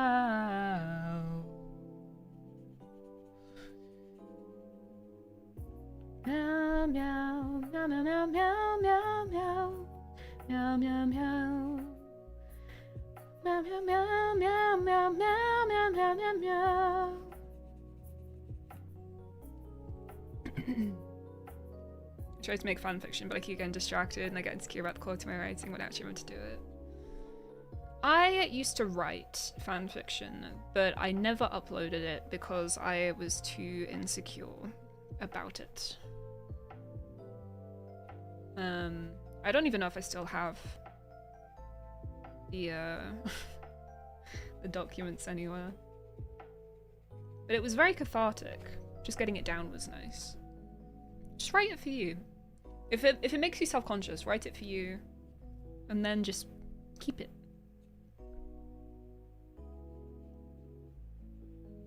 You can revisit it in a few years, and it will make you happy.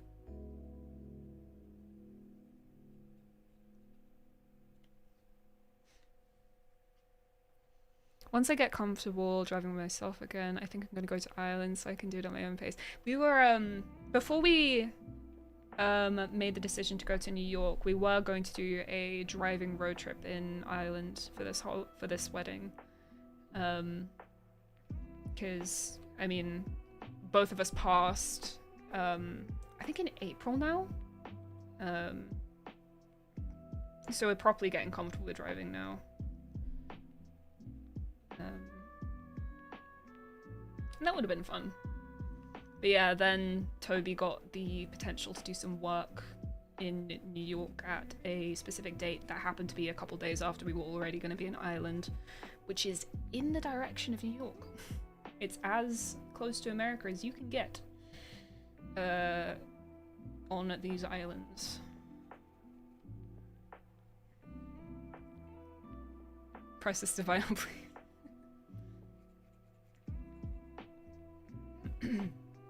Derry's quite nice, but also if you're there for the sightseeing, it's depressing a lot of— oh no.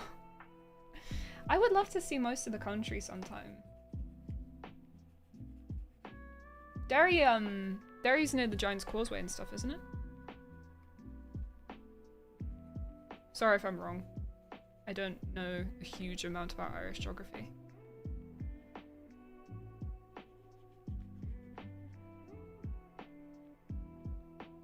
Lo-fi meowing, hell yeah. I come back to Twitch after ages and make everyone talk about— you're fine! You're absolutely fine. As it turned out, it was relevant to something I'm doing in the near future, so you're good. But if it wasn't relevant to my life, then you'd be in trouble. Then you'd be sorry. I think I'm gonna finish coloring this water and then head off, because I have been live for a while now.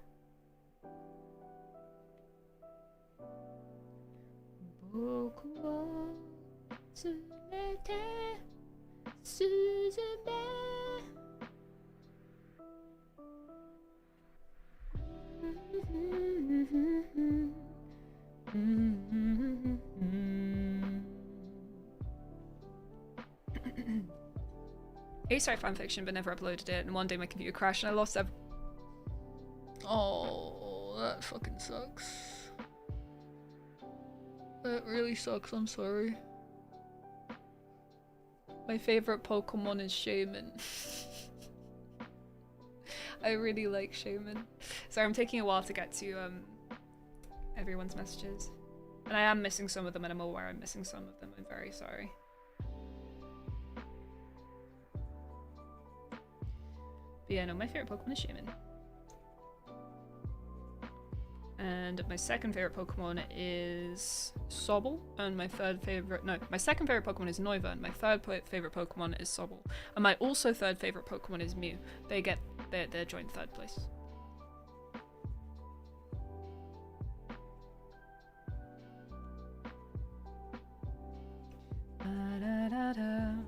Wooper is definitely up there though. Big fan of Wooper. You think Ireland's a really lovely country to die with? Yeah, we'll do it one day. Because I mean, we're going to go see the people who we're going to the weddings of at some point, properly to visit them, so... Did my stream just die? Hang on. Is my stream alive? YouTube? Are you there? Still live on Twitch? Are we alive on YouTube? We're back? We're alive. Okay. I don't know, my so on this screen I have YouTube Studio and it just went black for some reason. But we're back now. I don't know what that was. Sorry about that. Wooper is a baby. What Pokemon is the most unserious? I gotta think it's the Dunsparce. It's not even close. The Dunsparce is absolutely the most unserious Pokemon they've ever made. And I love it.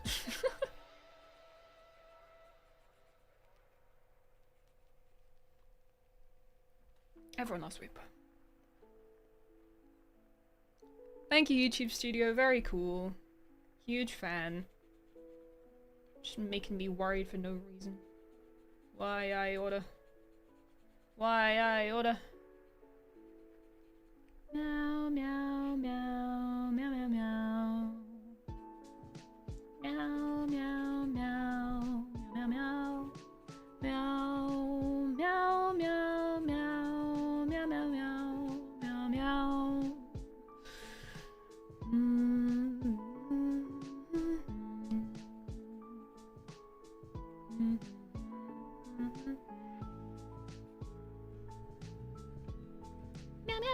Meow, meow, meow. You're gonna say Bonsai.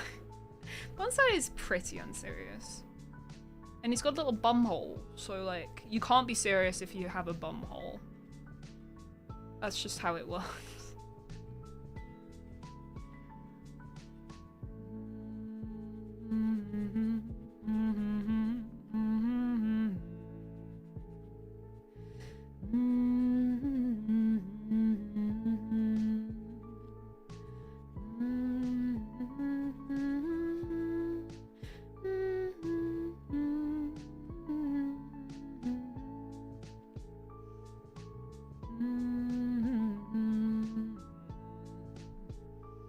They say if the Spy Master comes in between Saxon and Missy, it saves her character development.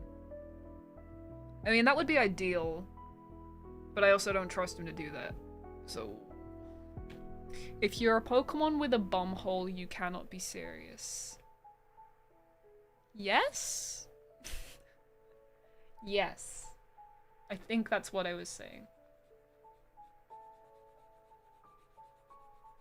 It's hard to be serious with a bum hole.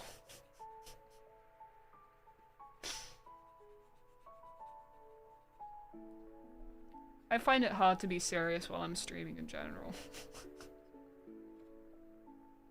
Why do weird topics like this always come up, bro? Da da da da da da da da da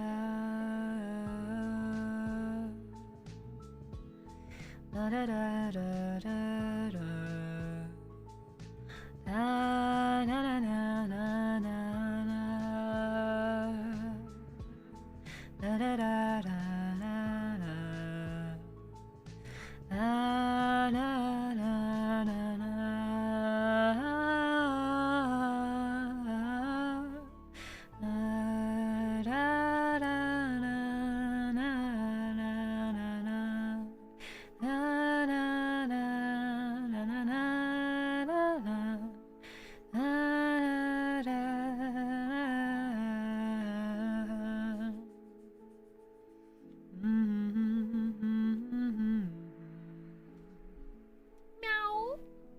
Meow meow meow.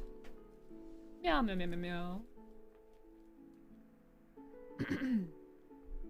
meow. Would you say Magma looks serious even if it has a butt on its head?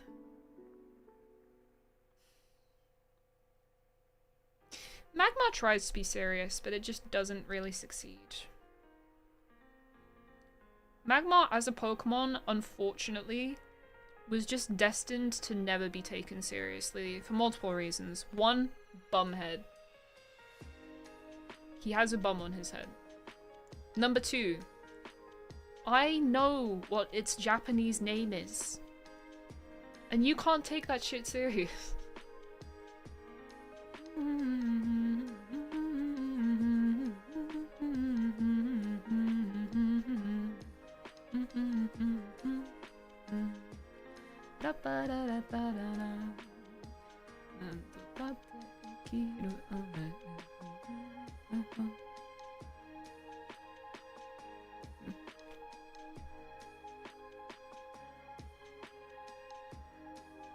Look at the greatest Pokemon ever. Notice anything in common with them? Exactly. See? Who is the greatest Pokemon ever? Pidgey? They did Magma so dirty with the bumhead, man. They really did. It is indeed Boober. It's not the worst Japanese name translation, but it is up there.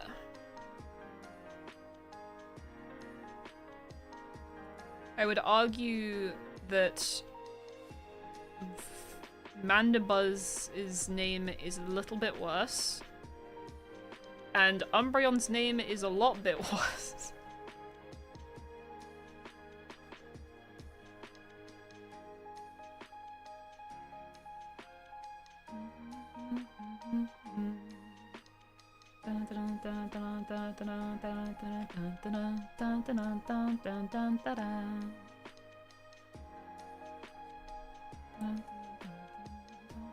I need to finish Dandalan, bro.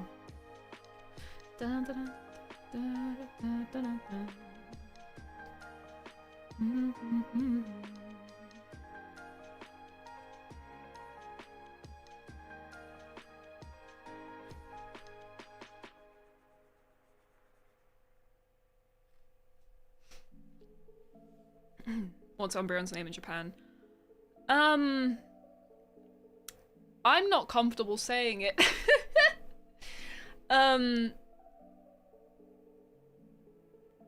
Is it a slur? The fact that I have to ask if it's a slur or not is not a good sign. Mandibuzz's name is Volgina. I can tell you that.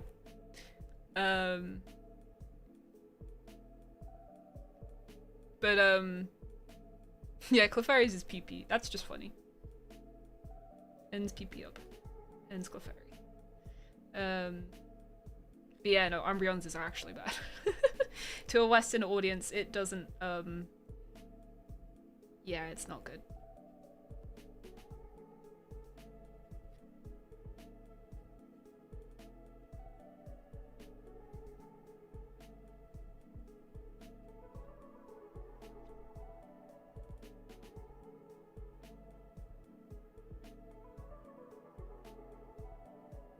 Yeah, the romanized version of that is definitely, again, not something I'm particularly comfortable saying on stream. Or in general, to be honest.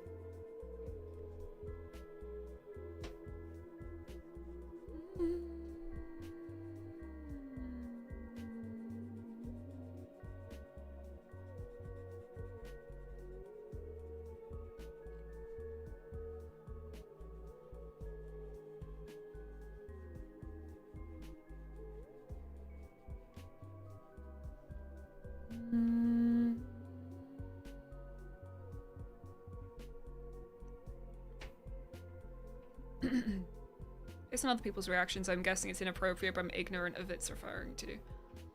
It's to do with the color of Umbreon. I like Bulbasaur's Japanese name at the Fushigine because it means, "Hey Liam, how you doing? How you doing? You been good? What have you been playing? Welcome to my stream. I'm drawing a picture. Do you like it?" Hello. Fushigi, the name means strange bulb. Yeah, it does. I have a French Bulbasaur card that has Bulbasaur's French name on it, and it's Bulbizarre, which is very, very cool. So I guess they're very consistent on that.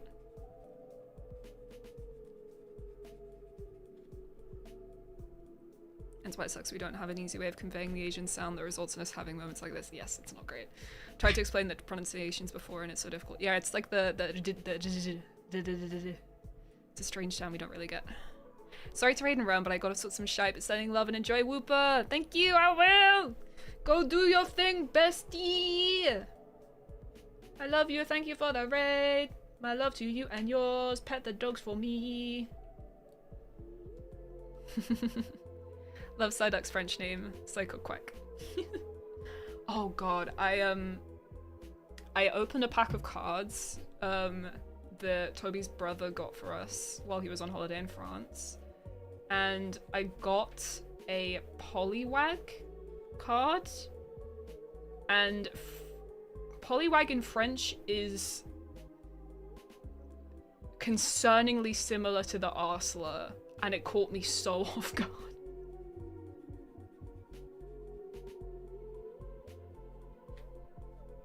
It's like the word, but if you replace the R at the start with a P and a T. That one got me. I just was not expecting it. From Poliwag, of all things. But nah, having like so many languages involved in Pokemon is always going to result in issues, so it's not surprising some of the names are just a little bit weird for other countries.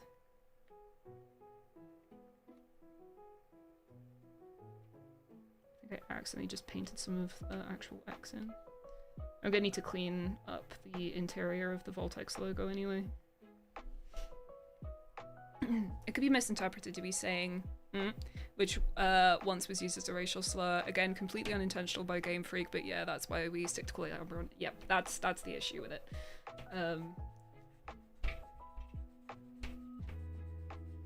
It's like, I've watched anime where they have cats and stuff with that name, and it's always uncomfortable. But it's just, I guess, just not an issue over there.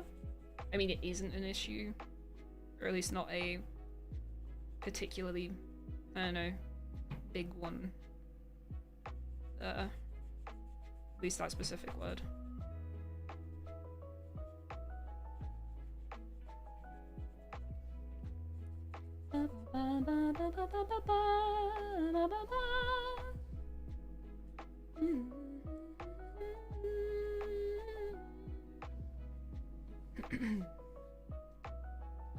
I got my little brother some Stranger Things card sticker while I was in Paris, hoping it would have some cool French Stranger Things stuff on for him, and it did not. There was no words. No!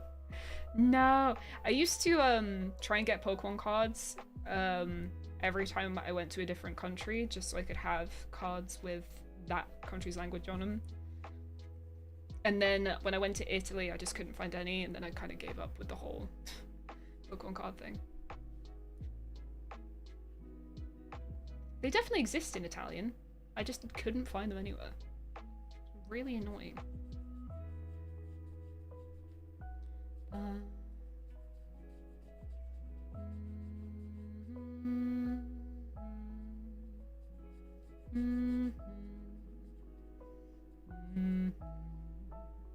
Hi Rachie, how are you?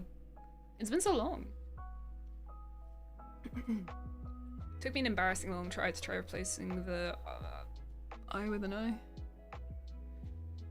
Sorry, I can't quite read that. My text is kind of small.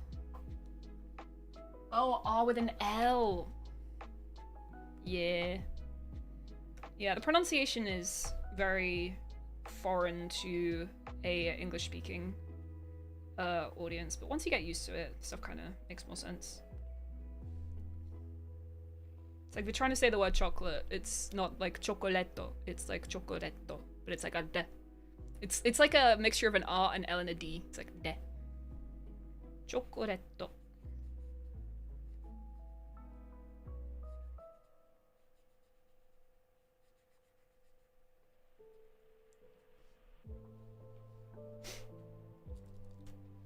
I thought Gengar's French name is Ectoplasm. Oh, that's cool. Oh, I like that. It's kind of cunty.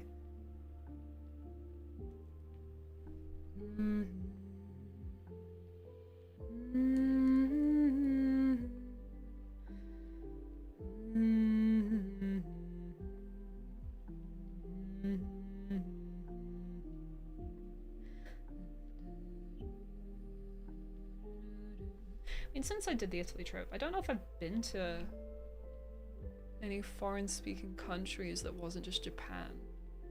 I was briefly in China, but not really long enough to go hunting for cards.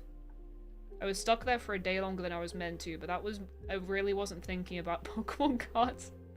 I was trying to get home. God, where else have I been? I mean... Ireland, but that's an English-speaking country again. Oh god. I feel like I'm forgetting something big, and it's annoying me.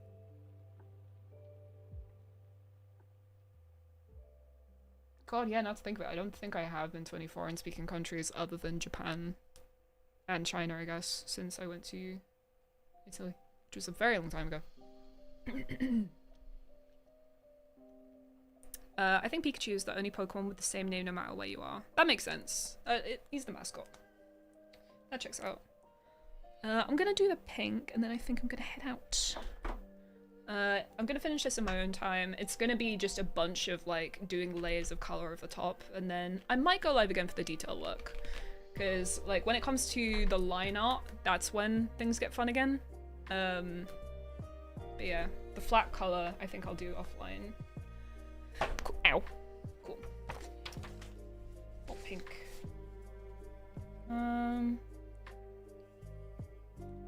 Let's do K9. K9 straight.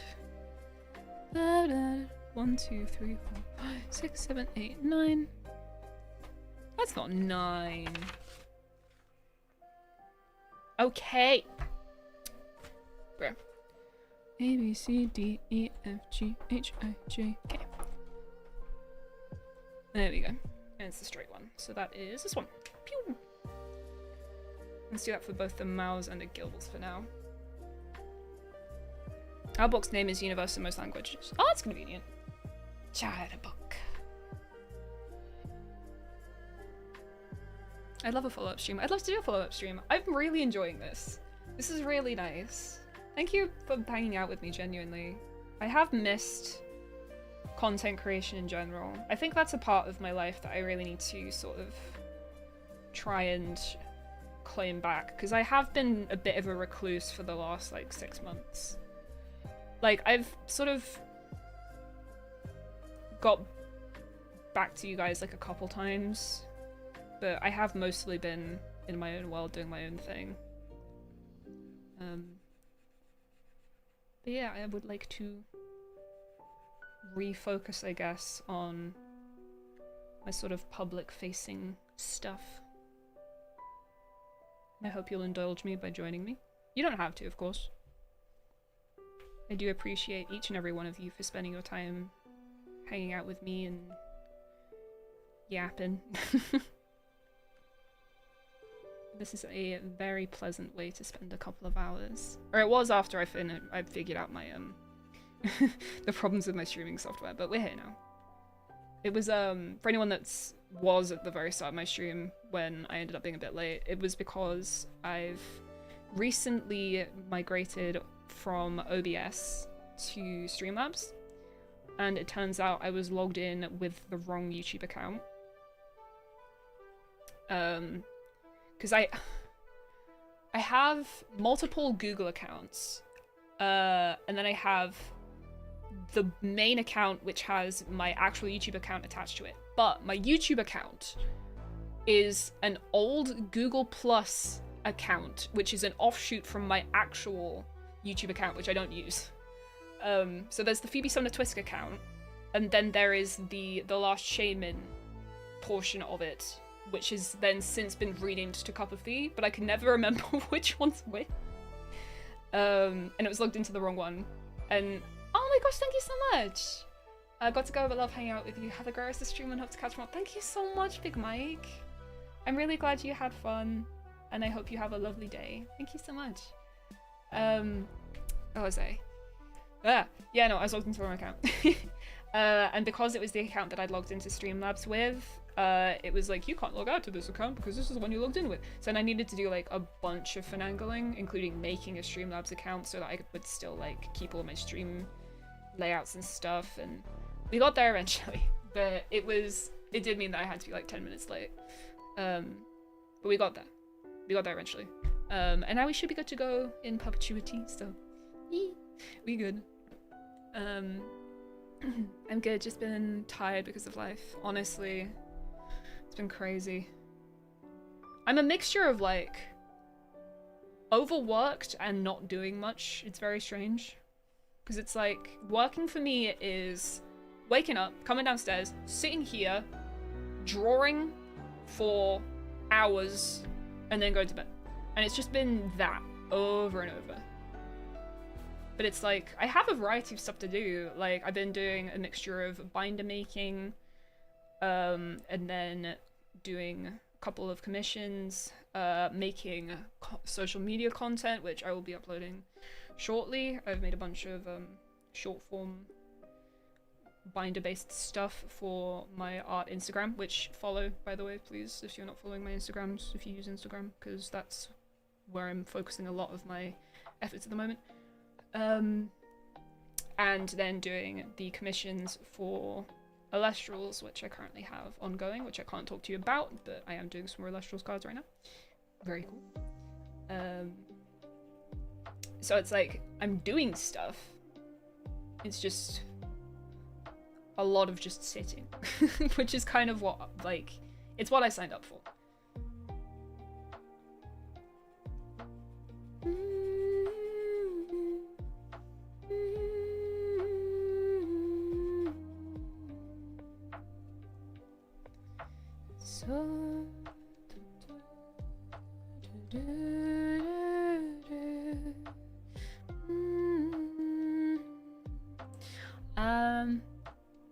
The streams are the only ones I stay all the way through. I've just been sick for over a week, so it's been, oh no, I'm so sorry. I hope you get better. Are those markers completely opaque, or are they kind of translucent? I mean, these ones are a bit cheap. So, hang on, let me get you a piece of paper. Let's do a color test, shall we? What if I didn't use the marker lid? Let's do it on brown paper. So, that's okay.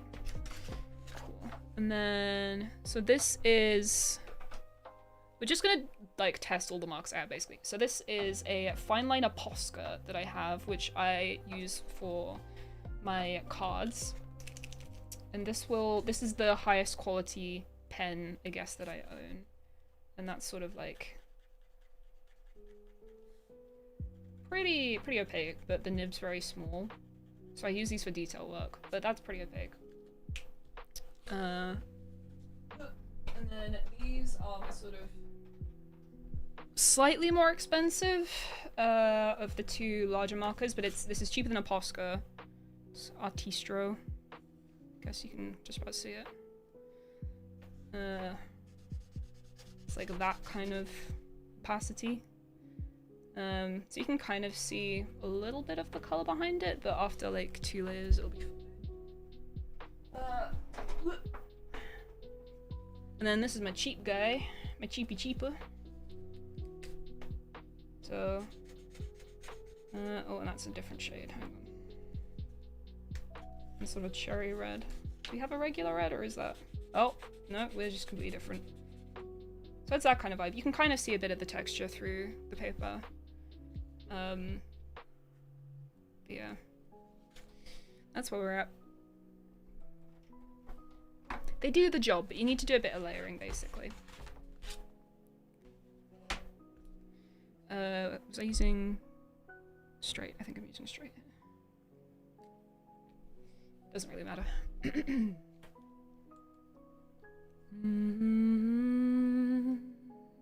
I think I need to get some acrylic markers for next year. They're very fun. They make, because normally when you're doing painting, you have to like get all of this stuff out. You need your palette, you know, you need your paint brushes, you need all your different paints, and you need to like mix the same color after it's dried, unless you're doing oil paints, and that's a whole different kettle of fish.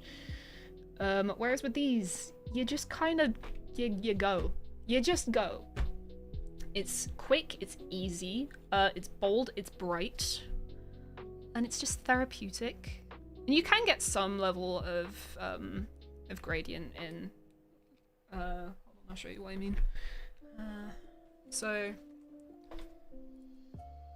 with this guy, with this binder, you'll see on the Umbreon itself, there's a couple of like points where I actually did shading, like proper sort of gradient style shading, and it's a case of literally just like putting down a little bit of color, then getting your finger and just smudging the shit out of it. And that's how you get sort of more transitional shades. But like, it's not going to be smooth, it's going to be quite inconsistent, I guess. Like you can see here, for example, like it's not a smooth gradient, there's a bit of texture to it, which I guess kind of adds to it, but for the most part it's really good if you want like nice distinct variations in color. Like there's some good color blocking going on in the eye, you know? It's just bold and different, and that's what acrylic markers are really good for. Stay. What's the time? Oh, yeah, it's 11:26.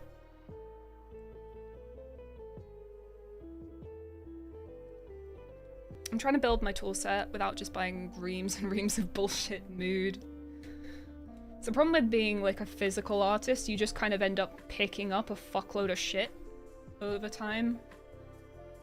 Because it's like your ADHD ass brain goes like, I want to try this, so then you just buy more shit, and then you do it like once. I don't know, maybe this is just a me experience. I've tried a lot of different things, and I found success in a lot of different things. I just really struggle to zone in on one specific thing. And hopefully medication will help that. But we'll get there. We will get there. Hopefully.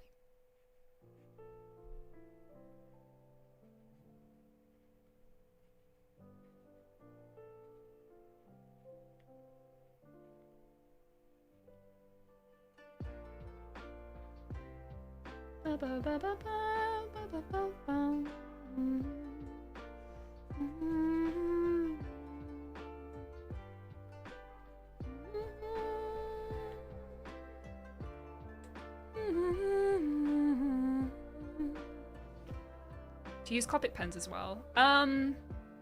Occasionally. Not often. I do have some that I picked up when I was in Japan because they were £1 each, so I had to. But I don't really do marker-based stuff a lot. Problem is, usually when I'm making art these days, it's on binders or on Pokemon cards. And Copics do not hugely get along with that stock. They just don't really stick, unfortunately. Usually when I'm doing my commissioned work, it's digital, so I don't really... I mean, my non-Pokemon card or Pokemon related stuff, it's digital, so I don't really have a need for the Copics, but they're fun. I really wanted them when I was younger. Around the time when I got my first PC, I wanted Copics so badly. But them shits are expensive.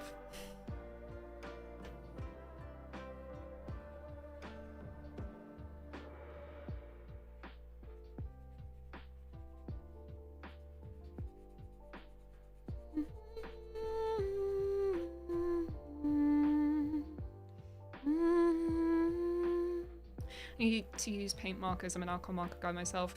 If I was doing stuff that allowed for alcohol markers, I would be a lot more into the idea of using them, but unfortunately they just don't really suit a lot of what I'm making. And in a situation where I am creating stuff that could maybe suit alcohol markers, I'm doing it digitally, so I just don't really use them, unfortunately. I think they're really fucking cool, and I would love to give them a go sometime. But alas, it just doesn't really fit with my current workflow. Yeah, no, finger painting's real. I know some people use brushes to do it, but I don't know, it's just easy to whack out my finger.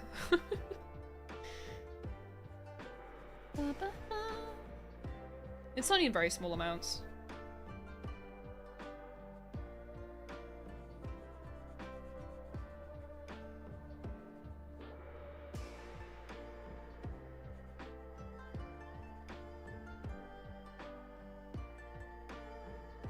Okay. And with that, I think we're good for the day. I know it doesn't look like we made a lot of progress, but this is a very good start because now I know where everything's going. Bear in mind, this is what we're working towards, and I think this is a pretty solid starting point. But yeah, I'll do most of the rest of the flat coloring off camera, and then I'll come back to do some detail work probably in a day or two. Yes, I definitely won't be streaming tomorrow because tomorrow's Movie Monday, and Movie Monday is very special to me. And it might take me longer, so I don't know. Maybe Tuesday, maybe Wednesday. I need to get some pens to do this to my NT binder. It's so fun. Yes, these are acrylic. So I'm using a mixture of. These ones are unbranded. They just say acrylic marker, but they look like this. And I got the big pack of them on Amazon for like £20. Like they're not that expensive in the grand scheme of things. You can get quite a lot of them for like 20 quid. And even then you don't really need like a huge amount. You can just use regular paint as well.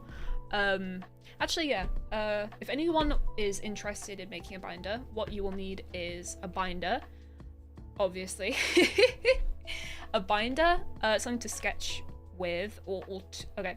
The best way to get a sketch onto your binder is with either a transfer method, or for this one I actually used a projector. So Toby has a projector that he uses in his videos sometimes. It's this little guy back here, and I projected the image I wanted onto here and I traced it. Or alternatively, what you can do is, I've got a bunch of them down here. Yeah, this is the Umbran one I used. So what you can do is you print out the image that you want, you make sure it's the right size for the binder that you want, which in my case was this one. So you make sure it's the right size, and then you just sort of get graphite all over the back of it. So you like get just a soft pencil, scribble all over the back, and then you trace over it, and then that will get you your sketch onto here, which you can then do what you want with. And for the actual drawing, again, you want acrylic pens, or you can do it with paints. There's nothing wrong with doing it with paints. It will just lead to a bit more texture, and it will be a bit more of a pain to try and get the colors correct, in my experience.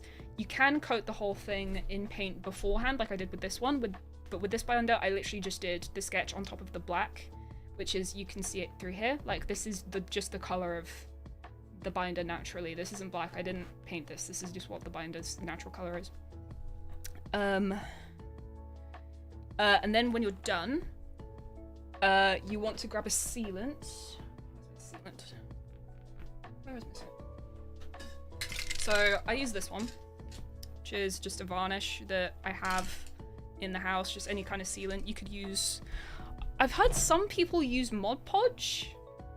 I personally wouldn't, because I think it would come out a bit thick and weird and might make it a bit sticky. But yeah, just put a coat of sealant or two over the top and you'll be golden.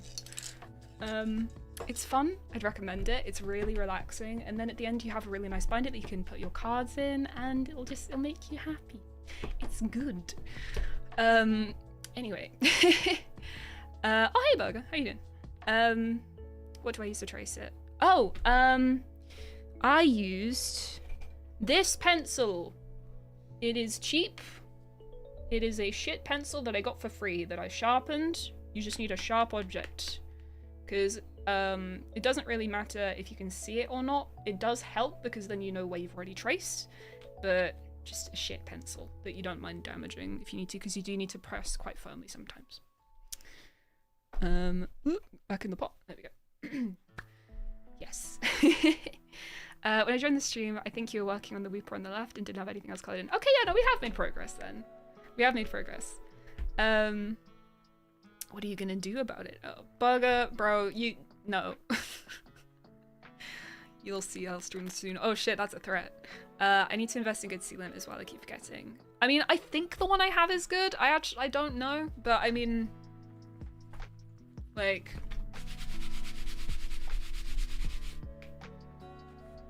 seems to do the job. It seems to do the job. Yes, I need to buy out my local workshop before I do one of these binders. They are fun. I wonder if that would work on more plastic binders. I don't know. I've only ever actually made Voltex specifically. I do have a different binder that Toby gave me earlier today. Unfortunately, looking at it, I'm pretty sure it is like the exact same texture-wise as a Voltex. But the problem is the front of it has this band on it.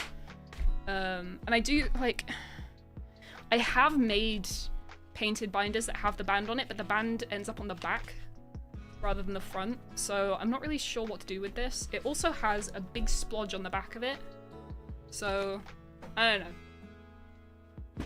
Maybe I'll do it, maybe I won't. We'll find out. Yeah, I don't know if it would work on plastic binders. There's probably other people that have tried, so I would recommend doing some research, looking up on Instagram or something, having a look around. I won't be able to tell. I'm the least technical artist maybe ever in history. Man say one is more of a hard plastic with a band. I mean, my actual binder, and this is a flex. This is my binder. This is the actual binder that I keep my cards in. Hell yeah, is the response I'm looking for. I want to see some hell yeahs in chat. Like, this is where I keep my shit. Look at all this shit I've got. Woo! I got a big woo for my shit. Look at this, binder tour. It's not slightly organized. They just go in when I get them. Hell yeah. I need to take that one out and put it onto the energy collection. 2 Tapu Kokos! Tapu Koko! I never collected the Doctor Who cards because my mum didn't let me buy trading cards when I was little. If this was in good quality, the one behind my head, if this was in good quality, that would be a very expensive card. Bugger, did you only just subscribe to me? Oh wait, no, that's Twitch. Never mind, thank you for the sub! Bro, the lingo is confusing me. Hang on. Just gonna put that out in case of disaster. I forgot the Twitch subs are actually paid. Thank you so much. Oh my god, sorry, bro. Fucking hell. I'm a bad friend. I think this Mew actually has some value to it as well, which was surprising. This Gallade is the second ever rare card I got. It's very special. I don't know if there's going to be any other cool ones. Need to sneeze. There we go.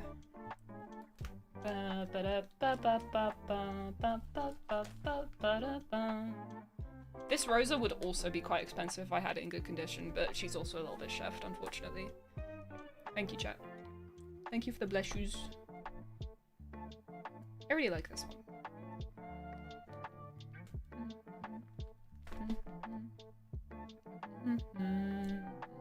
Oh, I got my Doctor Who. Bro, Toby got me some packs of Doctor Who Magic the Gathering cards for my birthday. Look at these! In the Doctor Who binder, we got the Doctor Who Magic cards. I've never played Magic. I've got no idea how it even works. But I have the Magic cards. Hell yeah. And then next to him we have... These are all Celestial cards that I actually made. These are the Phoebe cards. I made them myself. They say Phoebe Sumner Twisk at the bottom. And that's kind of cool. Those are all the ones I got. And these are some JJK cards I just randomly picked up with some mates at a Comic-Con. Got no idea if they're good or not. Some more shit. Run for your life. Run. I think one of these Sylvalies is actually not bad value-wise as well. Oh, I should have done this Wooper, look. It's a little tail whip, he's so cute. This was my first ever rare Pokemon card. This is the first EX I ever pulled. It was in like... Jeez, would have been like 2014, maybe? That was stuck on my bedroom wall for a good while. It's probably got blue tack on the back of it. Ooh, noises. Aw, thanks, buddy. Buggy, you are being a good bean. Thank you so much. He's a nice guy. He's a good goober. Oh, you've been gifting subs. Hang on. Thank you, buddy. Thank you so much. You're so cool. Buzzy Kamori him.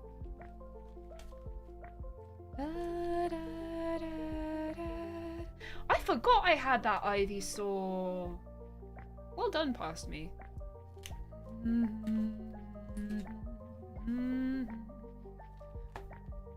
I will call you nice when you've been nice. God, I didn't realize I had the canary either. So I often pull shit and then just forget about it. As you can tell, I didn't remember getting this Beautifly either. Oh my gosh. Oh, and that's the end. Oh yeah, I got I've got a bunch of cards I just haven't put in yet from my last pre-release too. And then, these are cool. However, the best cards I own are these ones right at the back.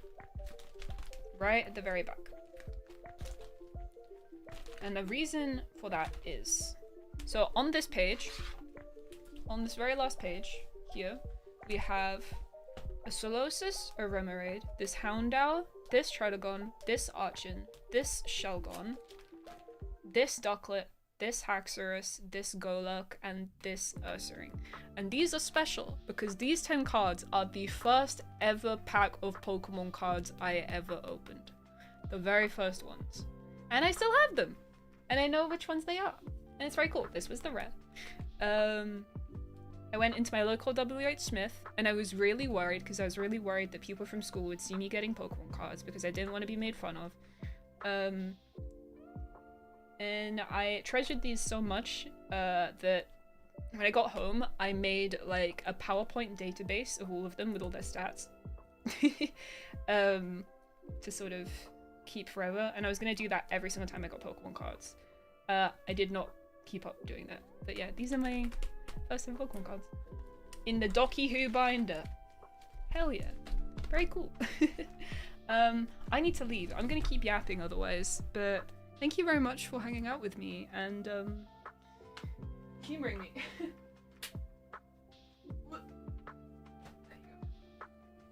So yeah, if the house catches on fire, that's the first thing I'm grabbing. I bet they don't even go with Mr. V's Casino. Not Mr. V's Casino! No video game streams today, what the hell? I mean, what are we doing after this? Who's on?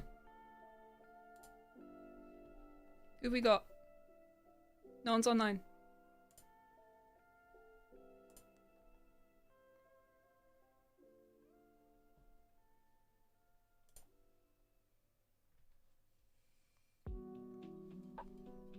I'm down for both Friendslip or Deadlock. Rob streaming Deadlock. Okay. Thank you for showing us your cards and showing out. Thank you for hanging. I really appreciate it. I'm gonna end stream on YouTube at least. There's a chance I'll be streaming again on Twitch imminently. So if you want to hang out for that. Actually, yeah, no. Recently I've been playing on Twitch with my idiot friends, just hanging out on my off time. It's nothing to do with Pokemon or art or anything like that. You are absolutely not obliged to come, but if you want to hang out, that's where I've been recently. Where I squad stream with Burger and Rob. But yeah, this is where I do art things. And if you want to see more art things, I guess follow my Instagram. It's at Phoebe Sumner Twisk. Which is unfortunately my whole name. It's a bit of a ridiculous one. But yeah, go over there. That's where you'll be updated first for all of this stuff. And thank you very much for hanging out with me here. It's been genuinely really lovely. I love you all very much. I am going to look into raiding. I need to remember how to do it. I always forget how to do raiding. It's not very intuitive. Stream settings?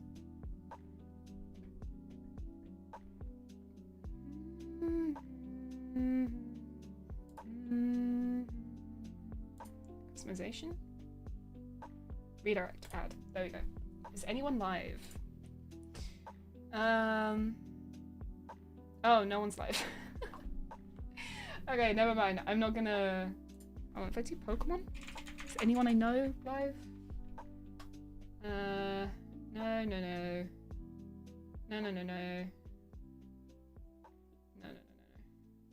Okay, yeah, well, no one I know is live on YouTube, so I'm not gonna bother doing that.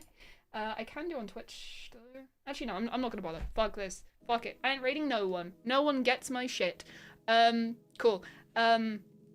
Yeah, thank you for hanging, if you're still here. I love you very much. Drink water, touch grass, eat healthy food. It's good for you. Do a stretch, pet a cat, and don't do drugs. I love you very much. Peace. Bye. Maybe see you later. Kiss.